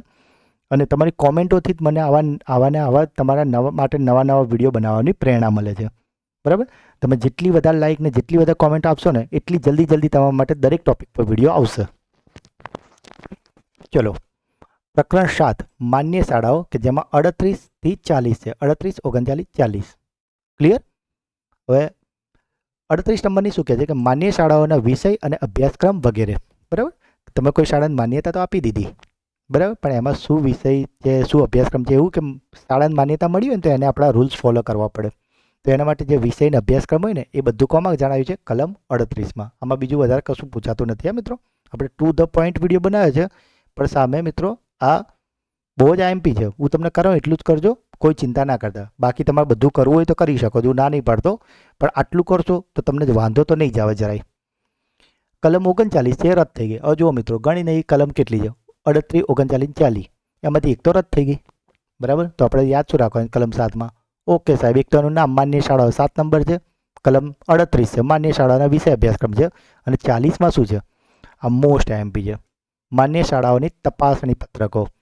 તમે જો ટીપીઓ કે એઈઆઈ બનશો ને તો તમારે શાળામાં જઈને બધી તપાસણી કરવાની પડશે, બરાબર. હવે તપાસણીમાં શું કરશો? તો તમે ત્યાં જઈને પત્રકો ચેક કરશો ને. એ પત્રકો કયા કયા હશે? તો ત્યાંનો અભ્યાસક્રમ કેટલો ચાલ્યો છે, ત્યાં બાળકોની હાજરી કેવી છે, ત્યાંનું હેલ્થ કેવું છે, શિક્ષણનું લેવલ કેવું છે, કેવું ભણાવે છે સ્કૂલ, બરાબર. બધા જે રેકોર્ડો છે એની તમે તપાસણી કરશો અધિકારી તરીકે, બરાબર. તો આજે તપાસણી પત્રકો જે બધું આવે છે માન્ય શાળાને તમે ચેક કરશો એ કઈ કલમના આધારે? 40 નંબરની. ક્લિયર આટલે સુધી? ઓકે. પણ મિત્રો જ્યારે આ પ્રકરણ બનાવ્યું, બરાબર, માન્ય શાળાઓ બનાવી દીધું, એમાં કલમો તો આટલી જ રાખી હતી, એમાંથી એક તો રદ થઈ ગઈ હતી. તો 2 જ કલમ હતી ને એટલે પાછળથી અમને જરૂર જણાય કે યાર અમુક બાબતો તો રહી ગઈ હતી માન્ય શાળાઓને લઈને. એટલા માટે પ્રકરણ 7 ક કે જે ખાનગી પ્રાથમિક શાળાઓને માન્યતા આપવા બાબત, બરાબર. કે ભાઈ સરકારી તો બરાબર છે પણ જે ખાનગી પ્રાઇવેટ સ્કૂલો છે એનું શું? તો એની માન્યતા કયાના આધારે આપી? કારણ કે માન્ય શાળાવાળા ટોપિકમાં જ એને નાખવું પડે ને, બરાબર. કારણ કે માન્યતા મળશે એટલે એ બી માન્ય શાળા થઈ ગઈ, પણ કેવી? પ્રાઇવેટ સ્કૂલોની વાત. તો 7 કમાં ખાનગી સ્કૂલો. હવે એમાં હવે આપણે શું કર્યું? 40 કલમ છે, કારણ કે 41મી કલમથી તો આપણું 8મું પ્રકરણ ચાલુ છે એટલે આપણે અહીંયા ભાગ પાડીએ છીએ ક, ખ, ગ, ગ એ રીતે. તો કલમ 40 ક માન્યતા સિવાય ખાનગી પ્રાથમિક શાળાઓને પ્રાથમિક શિક્ષણ આપવા સામે પ્રતિબંધ. એટલે જો તમે કેની હોય કે ટીપીઓ હોય અને તમને ખબર પડે કે ભાઈ એક શાળા છે કોઈ XYZ પ્રાઇવેટ શાળા છે, એને ભાઈ આપણે 1 થી 8ની પરમિશન આપેલી છે, એને માન્યતા લીધી 1 થી 8ની, પણ તમને ખબર પડી કે ભાઈ આ 9મું 10મું બી ચલાવે છે, તો આ 40 કની કલમ આવે કે માન્યતા સિવાય ખાનગી પ્રાથમિક શાળાઓને પ્રાથમિક શિક્ષણ આપવા સામે પ્રતિબંધ. તમે જઈને કહી શકો કે ભાઈ તમારી પરમિશન 1 થી 8ની છે તો તમે 9, 10 કેમ ભણાવો છો, બરાબર. અને એ કઈ કલમના આધારે? 40 ક. ક્લિયર? ઓકે. હવે મિત્રો પ્રકરણ બીજું છે પ્રકરણ 7 ખ. પેલું ક હતું ને 7 ક, હવે આ 7 ખ. તો આ શું છે? માન્ય ખાનગી પ્રાથમિક શાળાઓના શિક્ષકોને શિક્ષા કરવા માટેની કાર્યરીતિ. હવે મિત્રો આ જે છે ને આ તમારા માટે જે કહેવાય ને બોનસ પોઈન્ટ, આમાંથી બધા જ MCQ હશે અને હું યાદ રાખવાની ટેકનિક બી આપું છું. તો આપણે 40 કની તો વાત કરી લીધી કે ભાઈ પરમિશન ના હોય તો તમારે ભણાવવાનું નહીં, પ્રાથમિક શિક્ષણ આપવાનું નહીં, બરાબર. પણ 40 ખમાં શું કહે છે કે શિક્ષકોને બરતરફ, દૂર કે પાયરી ઉતારવા બાબત. શિક્ષકોને બરતરફ, દૂર કે પાયરી એટલે દૂર ખસેડી મૂકવાના આપણે એમને, એમની પદથી દૂર કરી દેવાના. તો દૂર ખસેડી એટલે ખ, દૂર ખસેડી દેવાના એટલે પેલા કાઠિયાવાડી લોકો ખદેડી દેવાનું એવું બી કંઈક આઈ થિંક વર્ડ બોલાતું હોય છે, બરાબર. તો એ રીતે તમારે યાદ રાખવાનું છે કે દૂર ખસાડી દેવાના એટલે કે ખ. 40 ખ તો દૂર ખસેડી દેવાના, ખ દૂર ખસેડી દેવાના, ખ દૂર ખસેડી દેવાના. બોલો ગોખવાન જો નહીં, હમણાં આવડી જશે તમને. બીજું છે 40 ગ શિક્ષકોના રાજીનામા બાબત. તો તો જો હવે આમાં બી આપણે કોઈક વાર્તા બનીએ કે તમને તરત યાદ રહી જાય કે તમે કોઈ શાળામાં ભણતા હતા, ત્યારે તમારા ટીચર કોઈ ફેવરેટ હતા, પછી તમે 5 વર્ષ પછી જાઓ કે પેલા ફલાણા શિક્ષક ક્યાં છે, તો કે એ તો રાજીનામું આપીને ગામડે જતા રહ્યા. એ સાહેબ રાજીનામું આપીને ગામડે જતા રહ્યા. તો રાજીનામું આપીને ગામડે, રાજીનામું ગામડે, ગામડે, ગામડે કઈ જગ્યા, રાજીનામું આપીને જતા રહ્યા ગામડે, ખસેડી દીધા, દૂર ખસેડી દીધા, ગામડે જતા રહ્યા રાજીનામું આપીને. ક્લિયર? પછીથી 40 ચો. તો ચો શું? તો પેલા નહીં કહેતા યાર આજે તો યાર ઘરમાં તો એ ચકમક થઈ ગઈ. પેલા નહીં કહેતા બે ભાઈબંધો ભેગા થાય કે કેમ આજે મૂડ નહીં, કે જવા દે ને આજે થોડી ચકમક થઈ ગઈ હતી ઘરમાં, કાં તો મમ્મી પપ્પા જોડે, કાં તો ઘરવાળી, કાં તો ઘરવાળા જોડે ચકમક થઈ જાય ને થોડી. તો ચકમક એટલે શું? તકરાર, નાની મોટી બોલાચાલી, જેને સાદું કહે ને. તો ચકમક એટલે કે તકરાર. તો તકરારનો નિર્ણય કઈ રીતે કરશો? ટ્રિબ્યુનલ. બરાબર? આપણે વાત કરીએ ને ટ્રિબ્યુનલનું ચેપ્ટર ભણીએ ને, સીધું કોર્ટમાં ના જવાય, આપણે ટ્રિબ્યુનલ બનાવીએ. પણ ટ્રિબ્યુનલ બનાવવાનું ક્યાં છે? તો આ 40(6) ટ્રિબ્યુનલની રચના. હવે આ કઈ રીતે યાદ રાખવાનું કે તમારા જોડે અન્યાય થયો, તમારો ઉપરી અધિકારીએ તમારા જોડે કંઈક ખોટું કર્યું, કાં તો ઇન્ટેન્શનલી હેરાન કર્યા છે તમને. બરાબર? તો તમારા માટે છત્રીનું કામ કોણ કરશે? તો ટ્રિબ્યુનલ. કેમ? એ તમારું છત્રી કેવું આપણે વરસાદમાં રક્ષણ કરે ને પાણીથી, તો એ રીતે ટ્રિબ્યુનલ તમારી છત્રી છે. ટ્રિબ્યુનલ તમારી છત્રી છે, એ તમારું રક્ષણ કરશે. એટલે 6 ટ્રિબ્યુનલ. જો મિત્રો આ એક યાદ રાખવાની એક ટેકનિક બનાવવાનું ટ્રાય કરું છું. તમે ખાલી સાંભળશો ને, તમને થોડો ટાઈમ પછી હમણાં જો યાદ રહી જશે. ખદેડી મૂક્યા, દૂર ખસેડી દીધા, દૂર ખસેડી દીધા, દૂર કર્યા, ગામડે જતા રહ્યા રાજીનામું આપીને, ચકમક થઈ ગઈ એટલે તકરાર થઈ ગઈ. 6 છત્રી છે. કોણ છે છત્રી? આપણી ટ્રિબ્યુનલ. કોઈ બી અન્યાય થાય ને, વરસાદ પડે તો આપણે છત્રી ખોલીએ, તો આપણો અન્યાય થાય ને તો આપણે કઈ છત્રીમાં જવાનું? ટ્રિબ્યુનલમાં. ક્લિયર? જ એટલે જજ, એટલે જજ, 40 જ એટલે જજ. જજ ક્યાં હોય? કોર્ટમાં. કોર્ટોની હુકુમતોને બાદ. કોર્ટોની હુકુમતને બાદ. કોર્ટોની હુકુમતને બાદ એટલે મતલબ શું? કે આપણે ટ્રિબ્યુનલ ચેપ્ટરમાં ભણ્યા હતા એનું એ જ છે અહીંયા, કે ભાઈ કોર્ટ જે ડિસિઝન આપે ને, આ જે ટ્રિબ્યુનલ હોય ને એ દીવાની કોર્ટની સમકક્ષ હોય. એટલે પછી એની સામે તમે દીવાની કોર્ટમાં પછી છે ને દાવો ના કરી શકો. અહીંયા તમને જે ડિસિઝન આપે ને એ ફાઇનલ થઈ ગયો. બરાબર? એ કંઈ સલાહ નહીં આપતા, એ તમને સીધો ઓર્ડર જ આપે. બરાબર? તો જોઈ લો, ખસેડી મૂકવાના, ગામડે જતું રહેવાનું, રાજીનામું આપીને, ચકમક થઈ ગઈ, તકરાર થઈ ગઈ. 6 છત્રી છે આપણી. કોણ છે? ટ્રિબ્યુનલ છે. જજ છે. જજ ક્યાં છે? કોર્ટમાં. કોર્ટની હુકુમતને બાદ. ક્લિયર ને? ઓકે. પ્રકરણ 8 કે છે રાજ્ય સરકાર અને સ્થાનિક મંડળો વચ્ચે નાણાકીય સંબંધો, જે 21 થી 47 છે. મિત્રો કંટાળતા નહીં. મેં તમને પહેલાં પણ કીધું 1 કલાકના પીરિયડમાં એક ટીચર વધારેમાં વધારે 2 ફકરા ચલાવી શકે. બરાબર? અને હું આ વિડીયોમાં મિત્રો તમને આખું ચેપ્ટર શીખવાડી દેવાનો છું. એટલે કંટાળતા નહીં, પૂરા ધ્યાનથી જોજો મિત્રો. બહુ દિલથી તમને ભણાવું છું. મારો બસ એક જ ઇન્ટરેસ્ટ છે કે આ વિડીયો જોઈને જે પણ આ વિડીયો દિલથી જુઓ છે ને ધ્યાનથી જુઓ છે ને, એ તમામ એમની લાઈફમાં સફળ થાય. તો મિત્રો તમારી સામે ખાલી એટલું જ કહું છું કે પૂરો વિડીયો બહુ ધ્યાનથી જોજો મિત્રો. અને લોડ ના લો, આવડી જશે, 100% આવડી જશે. ઓકે. કલમ 41 શું કહે છે? જિલ્લા સ્કૂલ બોર્ડ અને અધિકૃત નગરપાલિકાને નાણાં આપવા બાબત. હવે તમને એવું થાય કે સાહેબ આમાં તમે પોઈન્ટ નથી લખ્યો. તો ના, જેમાં જરૂર છે ને એમાં જ લખ્યો છે. આપણે સ્માર્ટ વર્ક કરવાનું છે, ગધા મજૂરી નથી કરવાની. બરાબર? તમને ખાલી એટલું પૂછે જિલ્લા સ્કૂલ બોર્ડ અને અધિકૃત નગરપાલિકાઓને નાણાં આપવા બાબતની કલમ કઈ છે? તો 41 છે. ક્લિયર? અત્યારે કોઈ લોડ ના લો, હું જેટલું કરાવો એટલું કરો. પછી તમે એક્સ્ટ્રા તમારી રીતે કરી શકો છો, પણ જરૂર નથી. કલમ 42 એવું કહે છે રાજ્ય સરકારે ફાળો આપવા બાબત. બરાબર? તો તમને પૂછે રાજ્ય સરકાર ફાળો આપશે એવું કોમાં કઈ કલમમાં કીધું? તો 42માં. તો જો આમાં જે જરૂરી છે ને તો આપણે પોઈન્ટ બનાવીએ કે જો નગરપાલિકાની વસ્તી 50,000 કરતાં ઓછી હોય ને, 50,000 કરતાં ઓછી હોય ને તો 60% ફાળો આપશે. અને જો 50% કરતાં વધારે હોય ને તો 50% ફાળો આપશે. જે ફાળો આપવાનો છે ને, માન લો કે 1 લાખ રૂપિયા આપવાનો હોય, તો જો જે નગરપાલિકા છે, માન લો કે SMC છે દાખલા તરીકે, બરાબર, સુરત મ્યુનિસિપલ કોર્પોરેશન, એ નગરપાલિકા કહેવાય. હવે એને ફંડ આપવાનું છે. તો જો એની વસ્તી 50% કરતાં વધારે હશે ને, 50,000 કરતાં વધારે હશે ને, તો 1 લાખમાં 50,000 આપશે રાજ્ય સરકાર. માન લો કે એ ત્યાં વસ્તી, માન લો કે ત્યાં વસ્તી ઓછી છે, 40,000 જ વસ્તી છે, તો પછી છે ને ત્યાં 60,000 સરકાર આપશે ને 40,000 એ લોકો કાઢશે.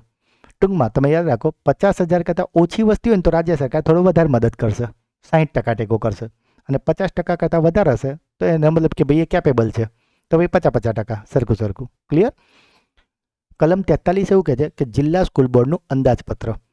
તો મિત્રો આમાં શું છે કે જે પણ સ્કૂલ બોર્ડ હશે ને એમને એવું કીધું ભાઈ તમારે વાર્ષિક એક તમારું અંદાજપત્ર બનાવીને રાજ્ય સરકારને રજૂ કરવાનું.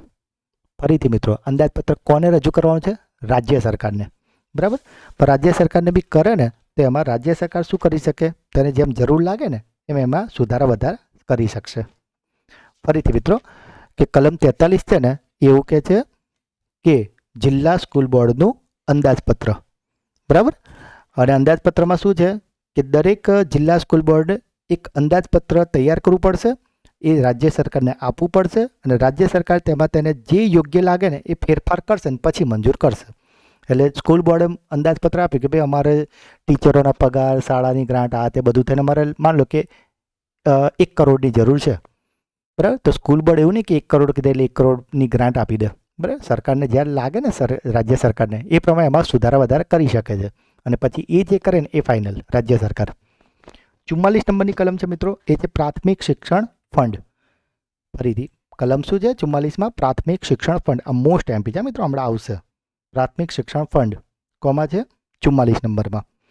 તો દરેક જેટલે બી આપણે જે સ્કૂલ બોર્ડ બનાવ્યા છે ને એ દરેક કે છે ને જે ફંડ હોય ને એના માટે એક પેલું આમ ફંડ હોય ને એનું નામ રાખવું, પ્રાથમિક શિક્ષણ ફંડ નામનું એક એકાઉન્ટ બનાવવું પડશે, બરાબર. અને જે બી રાજ્યોની ગ્રાન્ટ ને બધું આવતું હોય ને વખતો વખત એમને જે બીજી બધી રકમો મળે ને એ બધી એ આ પ્રાથમિક શિક્ષણ ફંડમાં નાખવાની રહેશે. ક્લિયર? જો અહીંથી લિંક કરવાનું ચાલુ કરજો, શાંતિ સાંભળજો. 44 નંબરમાં શું કહે છે કે ભાઈ સરકાર જે પણ ગ્રાન્ટ ને બાન્ટ આપશે, એ આપણે ઉપર વાત થઈ ને 42 નંબરમાં કે 60% આપશે કાં તો 50%, પણ સરકારે ચલો આપી દીધી તો નાખવાની ક્યાં? તો ભાઈ દરેક જે જિલ્લાનું સ્કૂલ બોર્ડ હશે ને, બરાબર, જો એવું કીધું 60% આપશે કાં તો 50% આપશે, પણ આપવા માટે શું કરશે કે ભાઈ પહેલાં તમારું એક અંદાજપત્ર આપવું પડશે સ્કૂલ બોર્ડને. જો આપણે લિંક કરીએ છીએ એકબીજા જોડે કે સ્કૂલને કે ભાઈ તમે અંદાજપત્ર આપો, તો સ્કૂલે અંદાજપત્ર કે અમારે ભાઈ આટલા લાખ કે આટલા કરોડની જરૂર પડશે, પગાર બગાર બધું એમને કેલ્ક્યુલેશન કર્યું, બરાબર. તો નાખશે ક્યાં? તો પ્રાથમિક શિક્ષણ ફંડ નામનું એક એકાઉન્ટ બનાવે, એમાં તમારે બધા પૈસા નાખીશું. હવે માની લો કે આમાં પૈસા આવી ગયા 44 નંબરમાં, તો 45 નંબરમાં શું કરીશું? એ ફંડનો ઉપયોગ કરીશું. કેવો ઉપયોગ કરીશું? તો કે નિયમોમાં રહીને, એટલે કે નિયમોને આધીન અને કેવા ઉપયોગ માટે? નિર્દિષ્ટ હેતુ પાર પાડવા માટે. નિર્દિષ્ટ હેતુ એટલે કે જે પણ તમે જે સૂચવેલા જે ઠરાવમાં સૂચવે ને અને જે પણ રાજ્ય સરકાર જે પણ તમને સૂચના આપે ને એ પ્રમાણે જે પણ હેતુ પાર પાડવાનો હોય ને એના માટે તમારે આ ફંડ વાપરવાનું રહેશે. કલમ 46 શું કહે છે કે એ જે તમે ફંડ તો વાપર્યું, બરાબર, માની લો એમાં થોડુંક રહી ગયું તો, બચી ગયું તો, કે સાહેબ 1 કરોડની ગ્રાન્ટ આવી હતી, 80 લાખ વપરાયો, 20 લાખ વધ્યા, એનું શું કરીએ? તો રાજ્ય સરકાર નક્કી કરે ને એ બેંકમાં અને જરૂર જાય તો પોસ્ટ ઓફિસમાં સર્ટિફિકેટમાં રોકાણ કરી દો. હવે જો આપણું આખું લિંક કરી લઈએ ફટાફટ કે જો 50,000 કરતાં ઓછી વસ્તુ હોય કે વધી વસ્તુ હોય એ પ્રમાણે 60% 50% નક્કી કર્યા છે. સ્કૂલ બોર્ડ શું કરશે? એનું અંદાજપત્ર આપશે કે સાહેબ માની લો કે અમરેલી સ્કૂલ બોર્ડ છે, તો એવું કહી દે કે ભાઈ અમારે આટલી 10 કરોડની જરૂર છે, તો 10 કરોડ એ એમને એક અંદાજપત્ર આપ્યું. બસ રાજ્ય સરકાર શું કરશે? તેમાં જરૂરી સુધારા કે વધારા કરીને એક ફાઇનલ એમાઉન્ટ નક્કી કરશે અને એમને અંદાજ એ ક્યાં ટ્રાન્સફર કરશે? તો 44 નંબરની કલમમાં કીધું એ પણ પ્રાથમિક શિક્ષણ ફંડમાં એ પૈસા મોકલશે. ચલો પૈસા આવી ગયા, તો હવે એનો ઉપયોગ શું કરવાનો છે? તો ભાઈ નિયમોમાં રહીને જે પણ આપણે બધા હેતુઓ છે ને સરકારશ્રીના એ બધા પૂરા પાડવા માટે એનો ઉપયોગ કરવાનો છે. પછી એવું થાય કે સાહેબ વધ્યા અંદરથી 10 કરોડ આવ્યા હતા, 8 કરોડ વપરાઈ ગયા બધા હેતુઓ પાર પાડવામાં, કોમ્પ્યુટર લેબને બધું લાવી દીધું, 2 કરોડ વધ્યા છે. તો શું કરશે કે ફંડ અનામત મૂકવા બાબત તો રાજ્ય સરકાર નક્કી કરે એ બેંકમાં જરૂર જણાય, બરાબર. જરૂર ન હોય ને તો આપણે પોસ્ટમાં સર્ટિફિકેટ બી લઈ શકો તમે, બરાબર. હવે મોસ્ટ એમપી 46 ક શું કહે છે? પીએફ એટલે કે આપણું પ્રોવિડન્ટ ફંડ, બરાબર. જે કર્મચારીઓના પ્રોવિડન્ટ ફંડ કપાતો હોય છે ને, જે સરકારી જોબ કરતા હશે એમને ખ્યાલ હશે, 10%, 12%, 14% એવો સ્લેબ હોય છે અને સામે સરકારશ્રી પણ એમાં ઉમેરતા હોય છે. તો એ કઈ કલમના આધારે? બોમ્બે એક્ટ 46 ક. 47 નંબર એવું કે છે અધ્યક્ષ, ઉપાધ્યક્ષ અને સભ્યોના ટીએ બાબત. તો તમને ખ્યાલ હશે કે કોઈ બી અધિકારી જ્યારે ઓફિશિયલ કામથી જ્યારે તમે જર્ની કરો ને તો તમને ટીએ મળતું હોય, ટ્રાવેલિંગ એલાઉન્સ, ટીએ ટ્રાવેલિંગ એલાઉન્સ. અને એમાં દરેક હોદ્દા પ્રમાણે નક્કી હોય કે ભાઈ ક્લાસ 1 અધિકારી છે તો એને કેટલું ભાડું મળશે, બરાબર, ક્લાસ 2ને કેટલું મળશે, ક્લાસ 3ને કેટલું મળશે. તો એ બધું જે છે ને એ કોમાં લખેલું છે? કલમ 47માં. પછી બીજું કે આ બધું વસ્તુ થયું, આટલા તમે પૈસા આપી દીધા, બરાબર, આ ટીએડીએ જે બી બિલ આ એ બધા પાસ કર્યા, પીએફ બીએફ આવી ગયું, તેનું ઓડિટ તો કરવું પડે ને. તો ઓડિટ કયા નંબરમાં થશે? 47 કમાં એનું ઓડિટ થશે. ક્લિયર? અને છેલ્લું પછી આવે છે પ્રકરણ 9 નિયંત્રણ, જેમાં 48 થી 57 કલમો આવે છે કે જેમાં 48 નંબરની કલમ શું કહે છે? તપાસણી સ્ટાફ, બરાબર. કે જો તો આવા કેટલા લેવાના? 1, 2, 3, 4? તો કે ના, રાજ્ય સરકારને યોગ્ય લાગે ને એને એમની જરૂરત મુજબ જેટલા બી તપાસણી સ્ટાફ હોય ને એ રાખી શકે. તો તમને એક પ્રશ્ન પૂછવામાં આવશે બરાબર. નેક્સ્ટ પરીક્ષામાં તો આ પ્રશ્ન હોઈ શકે છે કે ભાઈ તપાસણી સ્ટાફ રાખવો એ કઈ કલમમાં છે? 48માં. ક્લિયર. કલમ 49 એવું કે તપાસ અધિકારીએ સ્કૂલ બેઠકમાં હાજરી આપવા બાબત. હવે આ મોસ્ટ એમ્પી સમજજો કે અધ્યક્ષની સંમતિથી, બરાબર, જે તપાસ અધિકારી છે ને એને કોઈ બેઠક હાજરી આપવી હોય ને તો પહેલાં તો શું કરવું પડે? અધ્યક્ષ, જે બેઠકનો અધ્યક્ષ હોય ને એની સંમતિ લેવાની. બરાબર. તો એ બેઠકમાં ભાગ લઈ શકશે, ચર્ચા કરી શકશે, પણ જો એ પછી ચર્ચાના અંતે કોઈ વોટિંગ આપવાનું થાય ને તો મત નહીં આપી શકે કે પોતાનો કોઈ ઠરાવ રજૂ ન કરી શકે. અધ્યક્ષની સંમતિથી એ ભાગ લઈ શકશે, ચર્ચા પણ કરી શકશે, પણ મત કે ઠરાવ નહીં કરી શકે. ક્લિયર. આ કલમ 49 કહે છે. કલમ 50 એવું કહે છે પત્રક માંગવાની અને ખુલાસા માંગવાની સત્તા. બરાબર. નિયામક શ્રી તમારી ઓફિસમાં આવે અને એવું કહે કે ભાઈ તમે માન લો કે શાળામાં લેટ આવ્યા છો, કોઈ શિક્ષક, અને નિયામક શ્રી કહે ભાઈ આજે કેમ લેટ આવ્યા, કાલ કેમ શાળામાંથી વહેલા જતા રહ્યા, ખુલાસો આપો. તો શિક્ષક એવું ના કહી શકે કે ભાઈ તમે કયા હકથી મારો ખુલાસો માંગો છો, કારણ કે હક છે કલમ 50. કલમ 50માં લખ્યું છે પત્રકો બી માંગી શકે જોવા અને ખુલાસો બી માંગી શકે. કલમ 50. ક્લિયર. કલમ 51 છે સ્કૂલ બોર્ડના હુકમો અમલ અથવા તો મોકૂફ રાખવાની સત્તા. બરાબર. કે સ્કૂલ બોર્ડે કોઈ હુકમ કર્યો હોય પણ નિયામક શ્રી હોય કે જે બે વહીવટી અધિકારી હોય, ડીપીઓ હોય, ભાઈ એને એવું લાગે કે ભાઈ આ જે હુકમ કર્યો ને એ થોડોક ગેરવ્યાજબી રીતે થઈ ગયો છે, બરાબર, તો એને મોકૂફ પણ રાખી શકે છે. અને સ્કૂલ બોર્ડે કોઈ નિયમ કર્યો હોય અને જો નીચેના શિક્ષકો કે એવું કોઈ એનો જો અમલ ના કરતું હોય તો સ્કૂલ બોર્ડ ટૂંકમાં એમને યોગ્ય લાગે તો એ હુકમનો અમલ પણ કરાવી શકે અને એમને લાગે કે આ ખોટું થઈ ગયું તો એ મોકૂફ પણ રાખી શકે. અને આ સત્તા એમને અપાઈ છે કલમ 51ના આધારે. કલમ 52 એવું કહે છે અધિકૃત નગરપાલિકા કસૂર કરે તે બાબત. માની લો કે જે નગરપાલિકા ઓલરેડી ઓથેન્ટિક છે, અધિકૃત છે, તે જો કરે તો શું કરવાનું? એ કોઈ કસૂર કરે તો કે જો નગરપાલિકામાં ફરમાવેલા કામમાં કસૂરવાર સાબિત થાય તો રાજ્ય સરકાર યોગ્ય યોજના અમલ માટે કોઈ વ્યક્તિ નિમશે અને તેનો ખર્ચ નગરપાલિકાએ રાજ્ય સરકારને આપવું પડશે. બરાબર. એટલે કોઈ જગ્યાએ કોઈ નગરપાલિકામાં કોઈ ગફલું થયું છે અને તમને ટીપીઓને કે એઆઈને કે ડીપીઓને એવું કહી દે ભાઈ તમે જાઓ તપાસ કરવા, તો બરાબર એ ખર્ચ કોણ ઉઠાવશે? નગરપાલિકા ઉઠાવશે. કલમ 54 એવું કહે છે કે રાજ્ય સરકારે આદેશો આપવા બાબત. બરાબર. સરકાર જે બધી રાજ્ય સરકાર છે ને એ બધા બોર્ડોને આદેશ આપી શકશે અને એવું કલમ 54માં કીધું છે. એટલે કે રાજ્ય સરકાર આદેશ આપી શકશે અને સાથે જ જોડે એવું પણ લખ્યું કે જિલ્લા સ્કૂલ બોર્ડ અને જે બી નગરપાલિકાના બોર્ડ છે બધાએ આ આદેશોનું પાલન કરવું જોઈશે. બરાબર. કલમ 95 કે છે સ્કૂલ બોર્ડના કામકાજની તપાસ. મિત્રો પરથી જ જવાયું છે હવે. સ્કૂલ બોર્ડના કામકાજની તપાસ. કલમ 56 કે છે સ્કૂલ બોર્ડનું વિસર્જન. બરાબર. જો આને યાદ રાખવાની ટેકનિક કહી દઉં તમને કે પેલું પિક્ચર આવ્યું હતું ને કે અબ તક 56, એવું કંઈક મૂવી આવ્યું હતું અબ તક 56. ભલે ના બી જોયું તો કંઈ વાંધો નહીં, ખાલી સાંભળો. એ કંઈક એન્કાઉન્ટર પર મૂવી હતું, બરાબર. અબ તક 56 દયાનાયકની કંઈ સ્ટોરી હતી, એ બધાને એન્કાઉન્ટર કરતો હોય. તો અબ તક 56માં જેનું એન્કાઉન્ટર થઈ ગયું, એ ગુંડાનું એન્કાઉન્ટર થઈ ગયું, હવે એની અસ્થિનું શું થઈ જશે? બધું વિસર્જન. કારણ કે એ તો મરી ગયો, એનું એન્કાઉન્ટર થઈ ગયું, તો હવે એની અસ્થિઓનું શું કરી દેવું પડશે? વિસર્જન. તો અબ તક 56 એટલે વિસર્જન. અબ તક 56 એટલે એન્કાઉન્ટર થઈ ગયું એટલે વિસર્જન. બરાબર. આવજો ઓફિશિયલ નહીં, ખાલી યાદ રાખવા માટે, અને તમને યાદ બી રહી જશે. જોજો અબ તક 56 થઈ ગયું તો સમજવાનું કે વિસર્જન થઈ ગયું. કલમ 57 એવું કહે છે જિલ્લાની હદમાં ફેરફાર થતા પુનઃરચના બાબત. હવે મિત્રો આ શું છે? તો એકદમ ઇઝી કે તમે સાંભળ્યું કે અવારનવાર નવા જિલ્લા રચાય. તમને ખ્યાલ છે ને 97 સાલમાં 5 જિલ્લા રચાયા હતા, બરાબર. પછી હમણાં 2013માં બી 7 જિલ્લા નવા રચાયા હતા. તો જ્યારે જ્યારે આવા જિલ્લા બને છે તમને ખ્યાલ હશે કે સુરેન્દ્રનગરમાંથી ટુકડો કરીને અને થોડુંક બીજા રાજકોટ સાઈડથી લઈને મોરબી બનાવ્યું હતું. પછી વચ્ચે સાબરકાંઠા, જો કદાચ થોડુંક પ્લસ માઇનસ હોય બોલવામાં તો માફ કરજો, બરાબર. હું જસ્ટ એક્ઝામ્પલ આપું તમને કે સાબરકાંઠા સાઈડથી જિલ્લો એક બનાવ્યો હતો આખો અરવલ્લી, બરાબર. પછી તો આ રીતે મિત્રો જે નવા નવા જિલ્લા બનતા હોય છે, બરાબર. તો ત્યારે શું થાય કે કોઈ સ્કૂલ બોર્ડ હતું પણ હવે જિલ્લાની હદમાં ફેરફાર થઈ ગયો, કારણ કે એ જિલ્લામાંથી ટુકડો કંઈ કોઈ નવો જિલ્લો બન્યો કે એવું કંઈક ફેરફાર થયો છે. તો જે નવો જિલ્લો બને ને ત્યાં પણ આવું સ્કૂલ બોર્ડ બનાવવું પડશે ને. તે પુનઃરચના બાબતનું કોમાં લખ્યું છે? કલમ 57માં. ક્લિયર? ઓકે. પ્રકરણ 10 એવું કે છે પ્રાથમિક શિક્ષણ બોર્ડ, જેમાં 58 થી 59 કલમો છે. એટલે કે પ્રાથમિક શિક્ષણ બોર્ડની રચના 58 એવું કે છે. આ મોસ્ટ એમપી, આટલું ફટાફટ જોઈ લો. હવે આપણું ચેપ્ટર પતવા જ આવ્યું છે. વિથિન 5 મિનિટમાં ચેપ્ટર પતી જશે. કે પ્રાથમિક શિક્ષણ બોર્ડની રચનામાં કેટલા સભ્યો હશે? 16. મિત્રો પેલું આપણે સ્કૂલ બોર્ડની વાત કરી, એમાં આપણે 12 થી 16 સભ્યો હતા, અને પ્રાથમિક શિક્ષણ બોર્ડમાં કેટલા સભ્યો છે? 16. કે જેમાંથી 8 સ્કૂલ બોર્ડ નક્કી કરશે અને 8 રાજ્ય સરકાર નિમશે. ટોટલ સભ્યો પ્રાથમિક શિક્ષણ બોર્ડમાં કેટલા હશે? 16. હવે 8 સ્કૂલ બોર્ડ અને 8 રાજ્ય સરકાર, બરાબર. અને જેમાંથી પણ વધારેમાં વધારે 4 સરકારી અધિકારી હશે કે જેની મુદ્દત પણ કેટલી હશે? 3 વર્ષની. અને આમની લાયકાત કેટલી હશે? તો કે મિનિમમ જે તમે નિમવાના છે ને સભ્યો, એની લાયકાત મિનિમમ ગ્રેજ્યુએટ તો હોવા જ જોઈએ, પણ સાથે સાથે 10 વર્ષનો માધ્યમિક શાળાના HMનો અનુભવ, HM એટલે હેડમાસ્ટર, બરાબર, આચાર્ય, કે મિનિમમ માધ્યમિક શાળાના 10 વર્ષના આચાર્યનો અનુભવ તો હોવો જોઈએ, બરાબર. અને જો રાજીનામું કે ગેરલાયકાતો જે અગાઉ હતું ને એ જ બધી વસ્તુ, રાજીનામું કોને આપવાનું? તો આપણે વાત કરીએ ને સભ્યો અધ્યક્ષ ઉપાધ્યક્ષને આપે, ઉપાધ્યક્ષ અધ્યક્ષને આપશે, એ રીતે.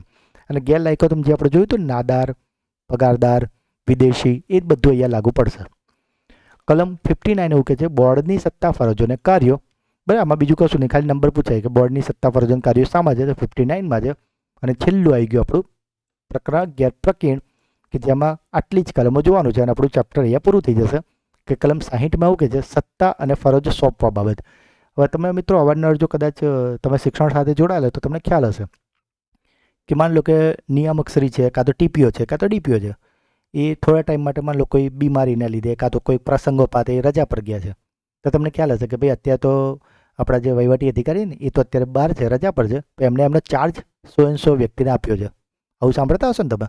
તો એ સત્તા ફરજો અને કાર્ય સોંપવા બાબત તો એ કોણ સોંપી શકશે? તો રાજ્ય સરકારની પૂર્વ મંજૂરી લઈને લેખિતમાં ચાર્જ એ એકબીજાને સોંપી શકશે. તો સત્તા અને ફરજો સોંપવા બાબત એ કલમ 60. આ મોસ્ટ MP છે મિત્રો. કલમ 63 નિયમો કરવાની સત્તા. તો મિત્રો અત્યારે આપણે જોઈએ ને એ એક્ટ છે મુંબઈ પ્રાથમિક શિક્ષણ અધિનિયમ કાં તો ગુજરાત પ્રાથમિક શિક્ષણ અધિનિયમ 1947. આ અધિનિયમ છે. અધિનિયમમાં મિત્રો જે અંદર આવે ને એને કલમ કહેવાય. આ તમે જુઓ ને કલમ 60, કલમ 63, કલમ 64, તો કલમ શબ્દ વપરાય. અધિનિયમમાં શું હોય? કલમ હોય. અને આ અધિનિયમના આધારે છે ને પછી વિનિયમો બને.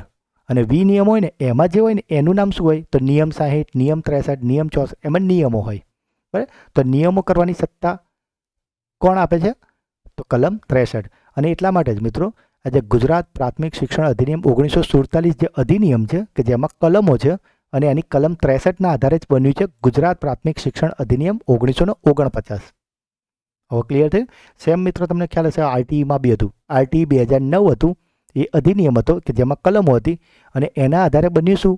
RTE 2012 કે જેમાં નિયમો છે, બરાબર. તો અહીંયા પણ આ કલમો છે. તો મિત્રો તમને પૂછે કે ભાઈ ગુજરાત પ્રાથમિક શિક્ષણ અધિનિયમ 1949ની રચના કોના આધારે થઈ છે? તો એ થઈ છે 1949ની કલમ 63ના આધારે, 1947ની સોરી. ગુજરાત પ્રાથમિક શિક્ષણ અધિનિયમ 1949ની રચના કોના આધારે થઈ છે? તો એ થઈ છે ગુજરાત પ્રાથમિક શિક્ષણ અધિનિયમ 1947ની કલમ 63ના આધારે. ક્લિયર? આ મોસ્ટ MP મિત્રો. હા, 63. કલમ 64 એવું કે છે મુંબઈ પ્રાથમિક શિક્ષણ અધિનિયમ 1923 રદ. તો મિત્રો આ આપણે 1947નો અધિનિયમ ભણીએ છીએ, પણ એના પહેલાં બી કંઈક હશે ને. તો એના પહેલાં કયો અધિનિયમ આવ્યો તો? 1923માં આવ્યો હતો. હવે ઓબ્વિયસલી જ્યારે કોઈ નવો અધિનિયમ આવે એટલે જૂનો રદ થઈ જાય, બરાબર. તો આ જે અધિનિયમ આવ્યો તો આના પહેલાં જે અસ્તિત્વમાં હતો એ કોણ હતો? મુંબઈ પ્રાથમિક શિક્ષણ અધિનિયમ 1923 હતો. એટલા માટે એ લોકોએ કલમ તો કરવી પડે ને કે ભાઈ કલમ 64ના આધારે ભાઈ અમે જે 23 નંબરનું હતું ને એ રદ કરી દીધું. એટલે હવેથી તમારા પર કયું લાગુ થશે? 1947 વાળું મુંબઈ પ્રાથમિક શિક્ષણ અધિનિયમ 1947 લાગુ થશે. અને એ લાગુ કરવા માટે રદ કરવી પડે 1923. કયા કલમના આધારે રદ કરી? 64ના આધારે. અને મિત્રો આ છેલ્લી લાઈન છે કે કલમ 67 છે ને એમાં બનાસકાંઠાને સંબંધિત બધી જોગવાઈઓ છે. 69માં સૌરાષ્ટ્રને સંબંધિત છે અને કલમ 71માં કચ્છને સંબંધિત છે. હવે તમે ફરીથી જોઈ લો, ખાલી નામ યાદ રાખી લો. 67, 69, 71. જો એક એક છોડો, 67 પછી એક છોડીને બોલો એટલે 68 છોડ દો, એટલે 69 પછી એક છોડ દો, 70, 71. બોલો, યાદ રહી ગયું? 67, 69, 71 એકી સંખ્યામાં 67, 69, 71. તો આમાં બનાસકાંઠા છે, અહીં સૌરાષ્ટ્ર છે અને છેલ્લે કચ્છ છે. બનાસકાંઠા, સૌરાષ્ટ્ર, કચ્છ.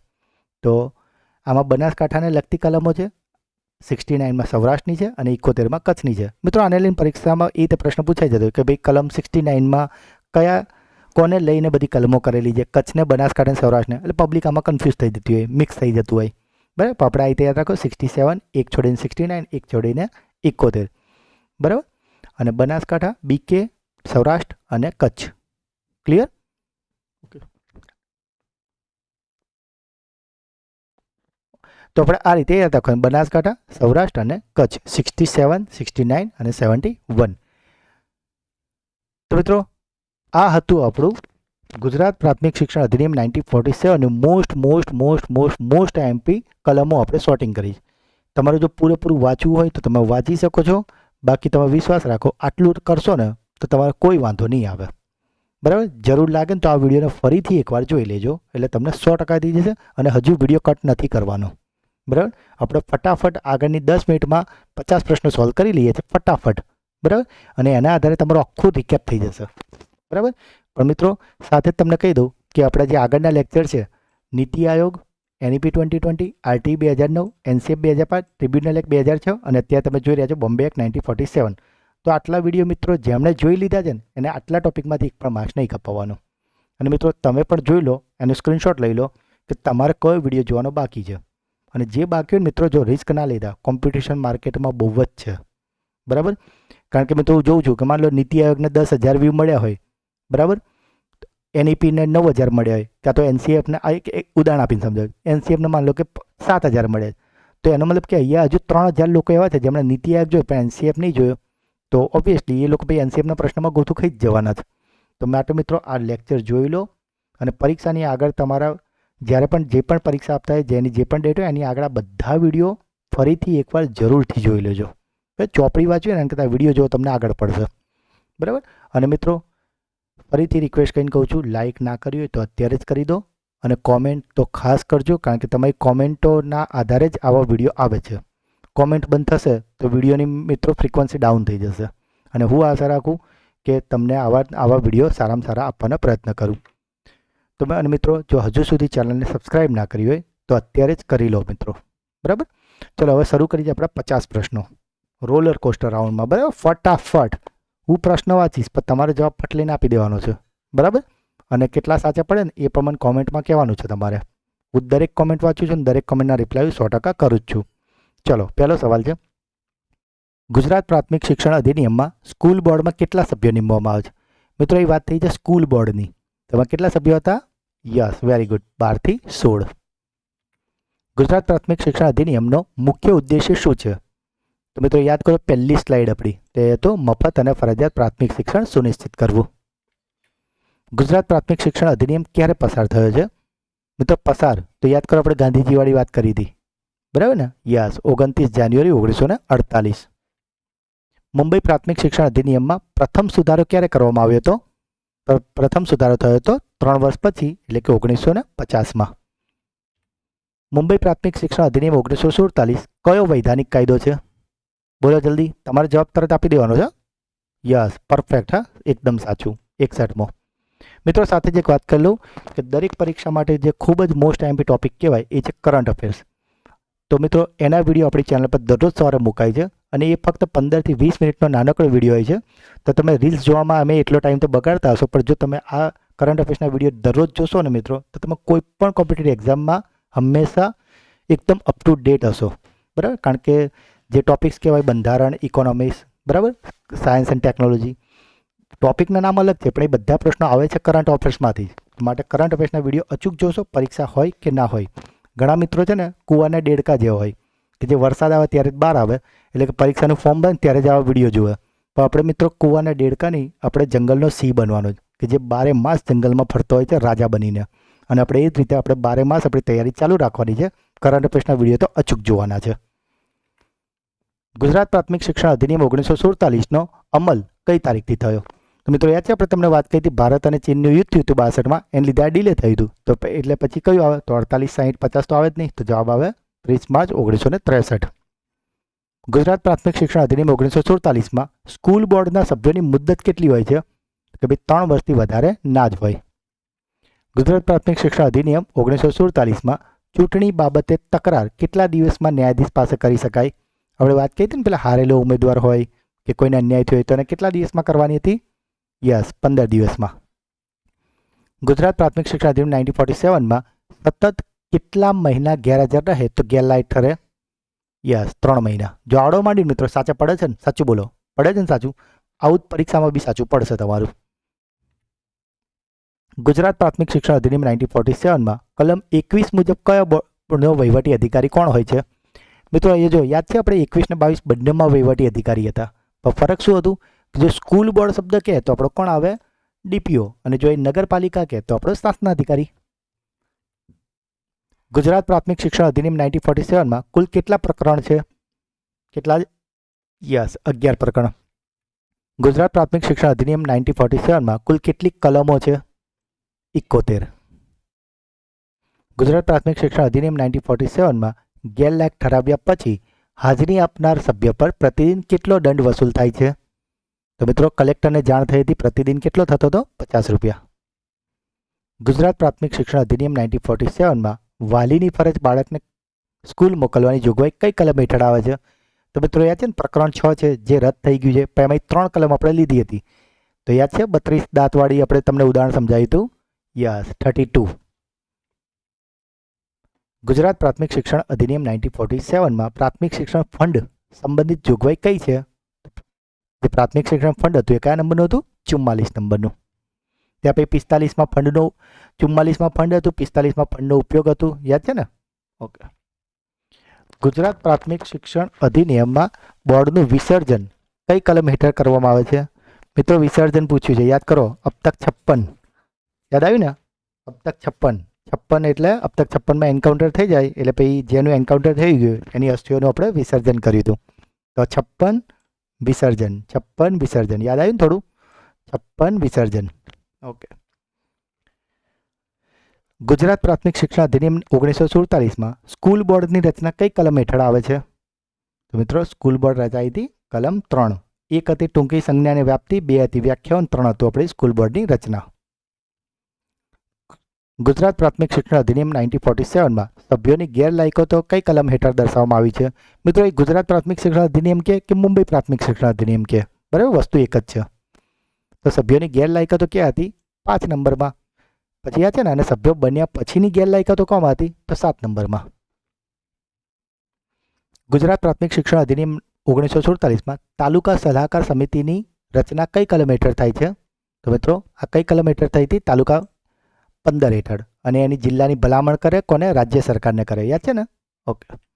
વહીવટી અધિકારી રાજ્ય સેવક ગણાશે એવી જોગવાઈ ગુજરાત પ્રાથમિક શિક્ષણ અધિનિયમ 1947માં કઈ કલમ હેઠળ છે? મિત્રો યાદ કરો, પેલી 3 કલમો ચેપ્ટર 6ની. યસ, 37 નંબરની કલમ.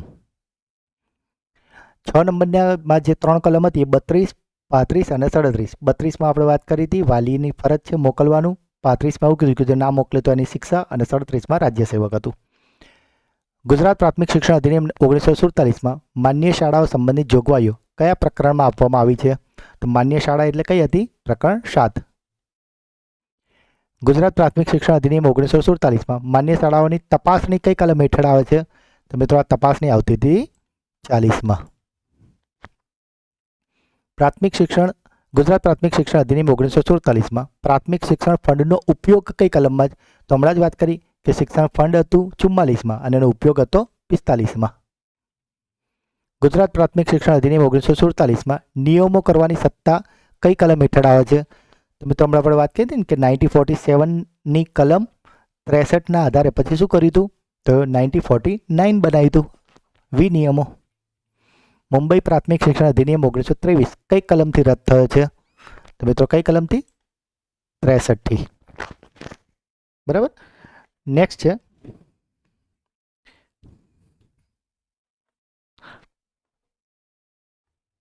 ગુજરાત પ્રાથમિક શિક્ષણ અધિનિયમ 1900 સોરી મિત્રો, અહીં 63 નહીં આવે, અહીં આવશે 64થી. 63માં તો આપણે નિયમો કરવાની સત્તા હતી, બરાબર છે, એટલે અહીંયા આવશે 64, જેના આધારે રદ થઈ છે. ગુજરાત પ્રાથમિક શિક્ષણ અધિનિયમ 1947માં બનાસકાંઠા જિલ્લાને લગતી જોગવાઈ કઈ કલમમાં છે? તો મિત્રો યાદ છે ને, આપણે યાદ કરાયું હતું 67, 69 અને 71, એક એક છોડીને 67, 69, 71. તો બનાસકાંઠા કોમાં હતું? 67. પછી 69માં સૌરાષ્ટ્ર ને 71માં કચ્છ. લો, એ જ પ્રશ્ન આવી ગયો. ગુજરાત પ્રાથમિક શિક્ષણ અધિનિયમ 1947માં કચ્છ જિલ્લાને લગતી જોગવાઈ કઈ કલમમાં છે? તો કચ્છવાળી ક્યાં છે? 71માં. ગુજરાત પ્રાથમિક શિક્ષણ અધિનિયમ 1947માં રાજ્ય સરકારને આદેશ આપવાની સત્તા કઈ કલમમાં છે? તો મિત્રો રાજ્ય સરકાર આદેશ કયાના આધારે આપશે? 54ના આધારે. ગુજરાત પ્રાથમિક શિક્ષણ અધિનિયમ 1947માં સ્કૂલ બોર્ડના સ્ટાફ ઉપર વહીવટી અધિકારીની સત્તા કઈ કલમમાં આવે છે? આ મોસ્ટ આઈએમપી હતો મિત્રો, 24 નંબરની કલમ. ગુજરાત પ્રાથમિક શિક્ષણ અધિનિયમ 1947માં સ્કૂલ બોર્ડના સભ્ય તરીકે પસંદ થવા માટેની લઘુત્તમ વય કેટલી હોવી જોઈએ? તો મિનિમમ 25 વર્ષ. ગુજરાત પ્રાથમિક શિક્ષણ અધિનિયમ 1947માં જો સભ્ય બોર્ડની મંજૂરી વગર સતત 3 બેઠકમાં ગેરહાજર રહે તો શું થાય? તો એ શું કરે? ગેરલાયક ઠરી જાય. પ્રાથમિક શિક્ષણ બોર્ડમાં કુલ કેટલા સભ્યો રાજ્ય સરકાર દ્વારા નિમવામાં આવે છે? મિત્રો, પ્રાથમિક શિક્ષણ બોર્ડ યાદ કરો, આમાં 16 સભ્યો હતા અને આમાંથી 8 સભ્યો રાજ્ય સરકાર નિમતા હતા. પ્રાથમિક શિક્ષણ બોર્ડના સભ્યોની લાયકાત શું હોવી જોઈએ? મિત્રો, એ ગ્રેજ્યુએટમાં હોવો જોઈએ અને 10 વર્ષનો હેડમાસ્ટરનો અનુભવ હોવો જોઈએ. ગુજરાત પ્રાથમિક શિક્ષણ અધિનિયમ 1947માં તાલુકા સલાહકાર સમિતિની રચના કોણ કરે છે? તો જિલ્લા જે સમિતિ હોય ને એ ભલામણ કરશે અને બનાવશે કોણ? રાજ્ય સરકાર. ગુજરાત પ્રાથમિક શિક્ષણ અધિનિયમ 1947માં પ્રાથમિક શિક્ષણ ફંડ કયા હેતુ માટે વપરાય છે? તો નિર્દિષ્ટ શૈક્ષણિક હેતુઓ માટે. ગુજરાત પ્રાથમિક શિક્ષણ અધિનિયમ 1947માં વહીવટી અધિકારી નગરપાલિકા માટે કોણ ગણાશે? મિત્રો, એ નગરપાલિકા શબ્દ આવ્યો. જો એ સ્કૂલ બોર્ડ હતું તો આપણે ડીપીઓ કહેતા, પણ એ નગરપાલિકા છે તો જવાબ આવશે શાસનાધિકારી.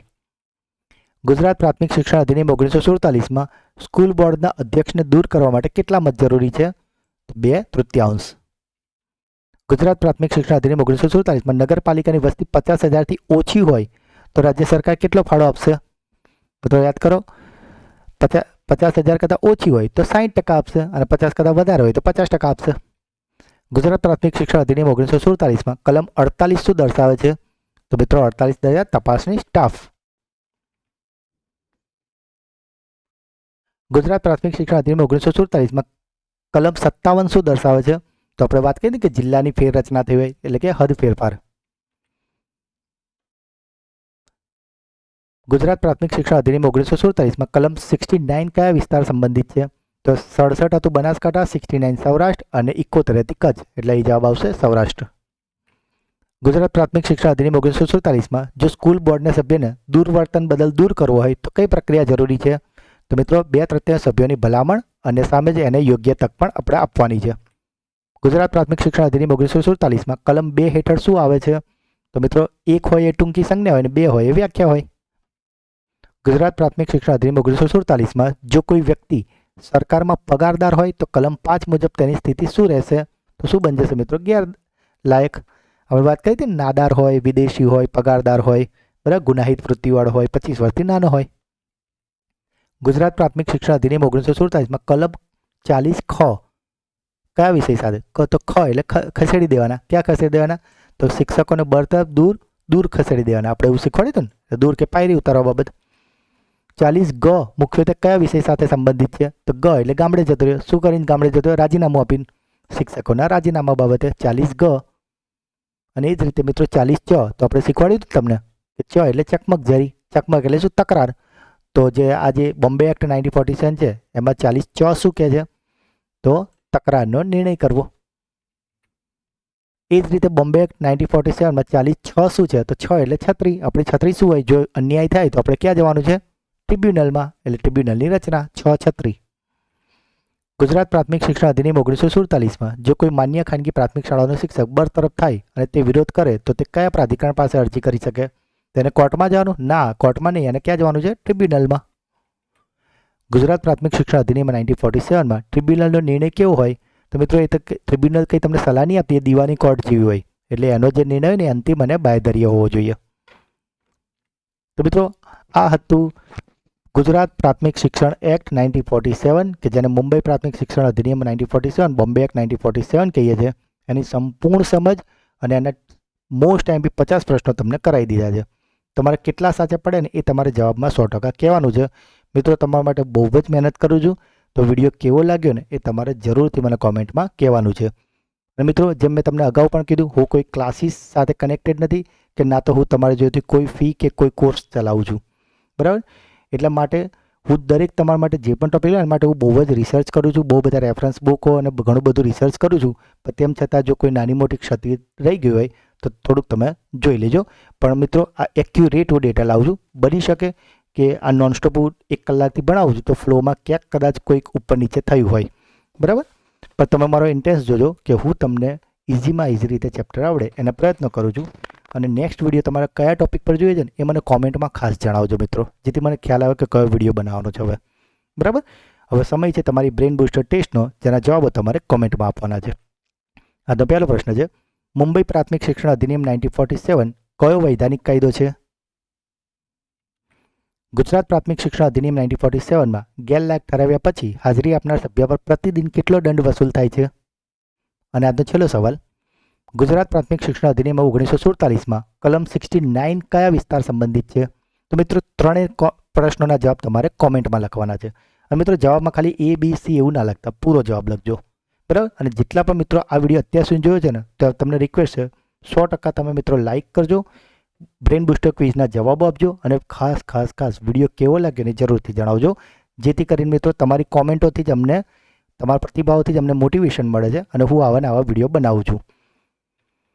તો મિત્રો જો તમે આપણી ચેનલને જે શિક્ષણની સિરીઝના બધા જ વિડીયો જોઈ લેશો અને સાથે કરંટ અફેર્સના જો વિડીયો તમે દરરોજ જોવાની આદત પાડી દેશો ને, તો તમે કોઈ પણ કોમ્પિટિટિવ એક્ઝામની તૈયારી કરતા હશો ને, એમાં તમે 100% પાસ થશો. કારણ કે આપણા દરેક ટોપિકના વિડીયો ટુ ધ પોઈન્ટ હોય છે અને કરંટ અફેર્સમાં બી આપણે ડેલી એવા જ 15 ટોપિક લાવીએ છીએ કે જે દરેક પરીક્ષા માટે મોસ્ટ આઈએમપી હોય છે મિત્રો. તો જો મિત્રો તમને આજનો આ વિડીયો ગમ્યો હોય તો લાઇક જરૂર કરો. જે પણ પ્રશ્નો પૂછવામાં આવ્યા છે, તમારો કોઈ ડાઉટ છે, અને ખાસ વિડીયો તમને કેવો લાગ્યો એ કોમેન્ટમાં જરૂરથી જણાવજો. વિડીયોને વધારેમાં વધારે તમારો વોટ્સઅપ, ટેલિગ્રામ અને તમામ દોસ્તો સાથે સોશિયલ મીડિયા પર શેર કરજો. ચેનલને સબસ્ક્રાઈબ ના કરી હોય તો અત્યારે જ કરી લેજો. તો મિત્રો મળીએ છીએ એક નવા વિડીયોમાં. ત્યાં સુધી ભણતા રહો, આગળ વધતા રહો. જય હિન્દ, જય ભારત, જય ગુજરાત.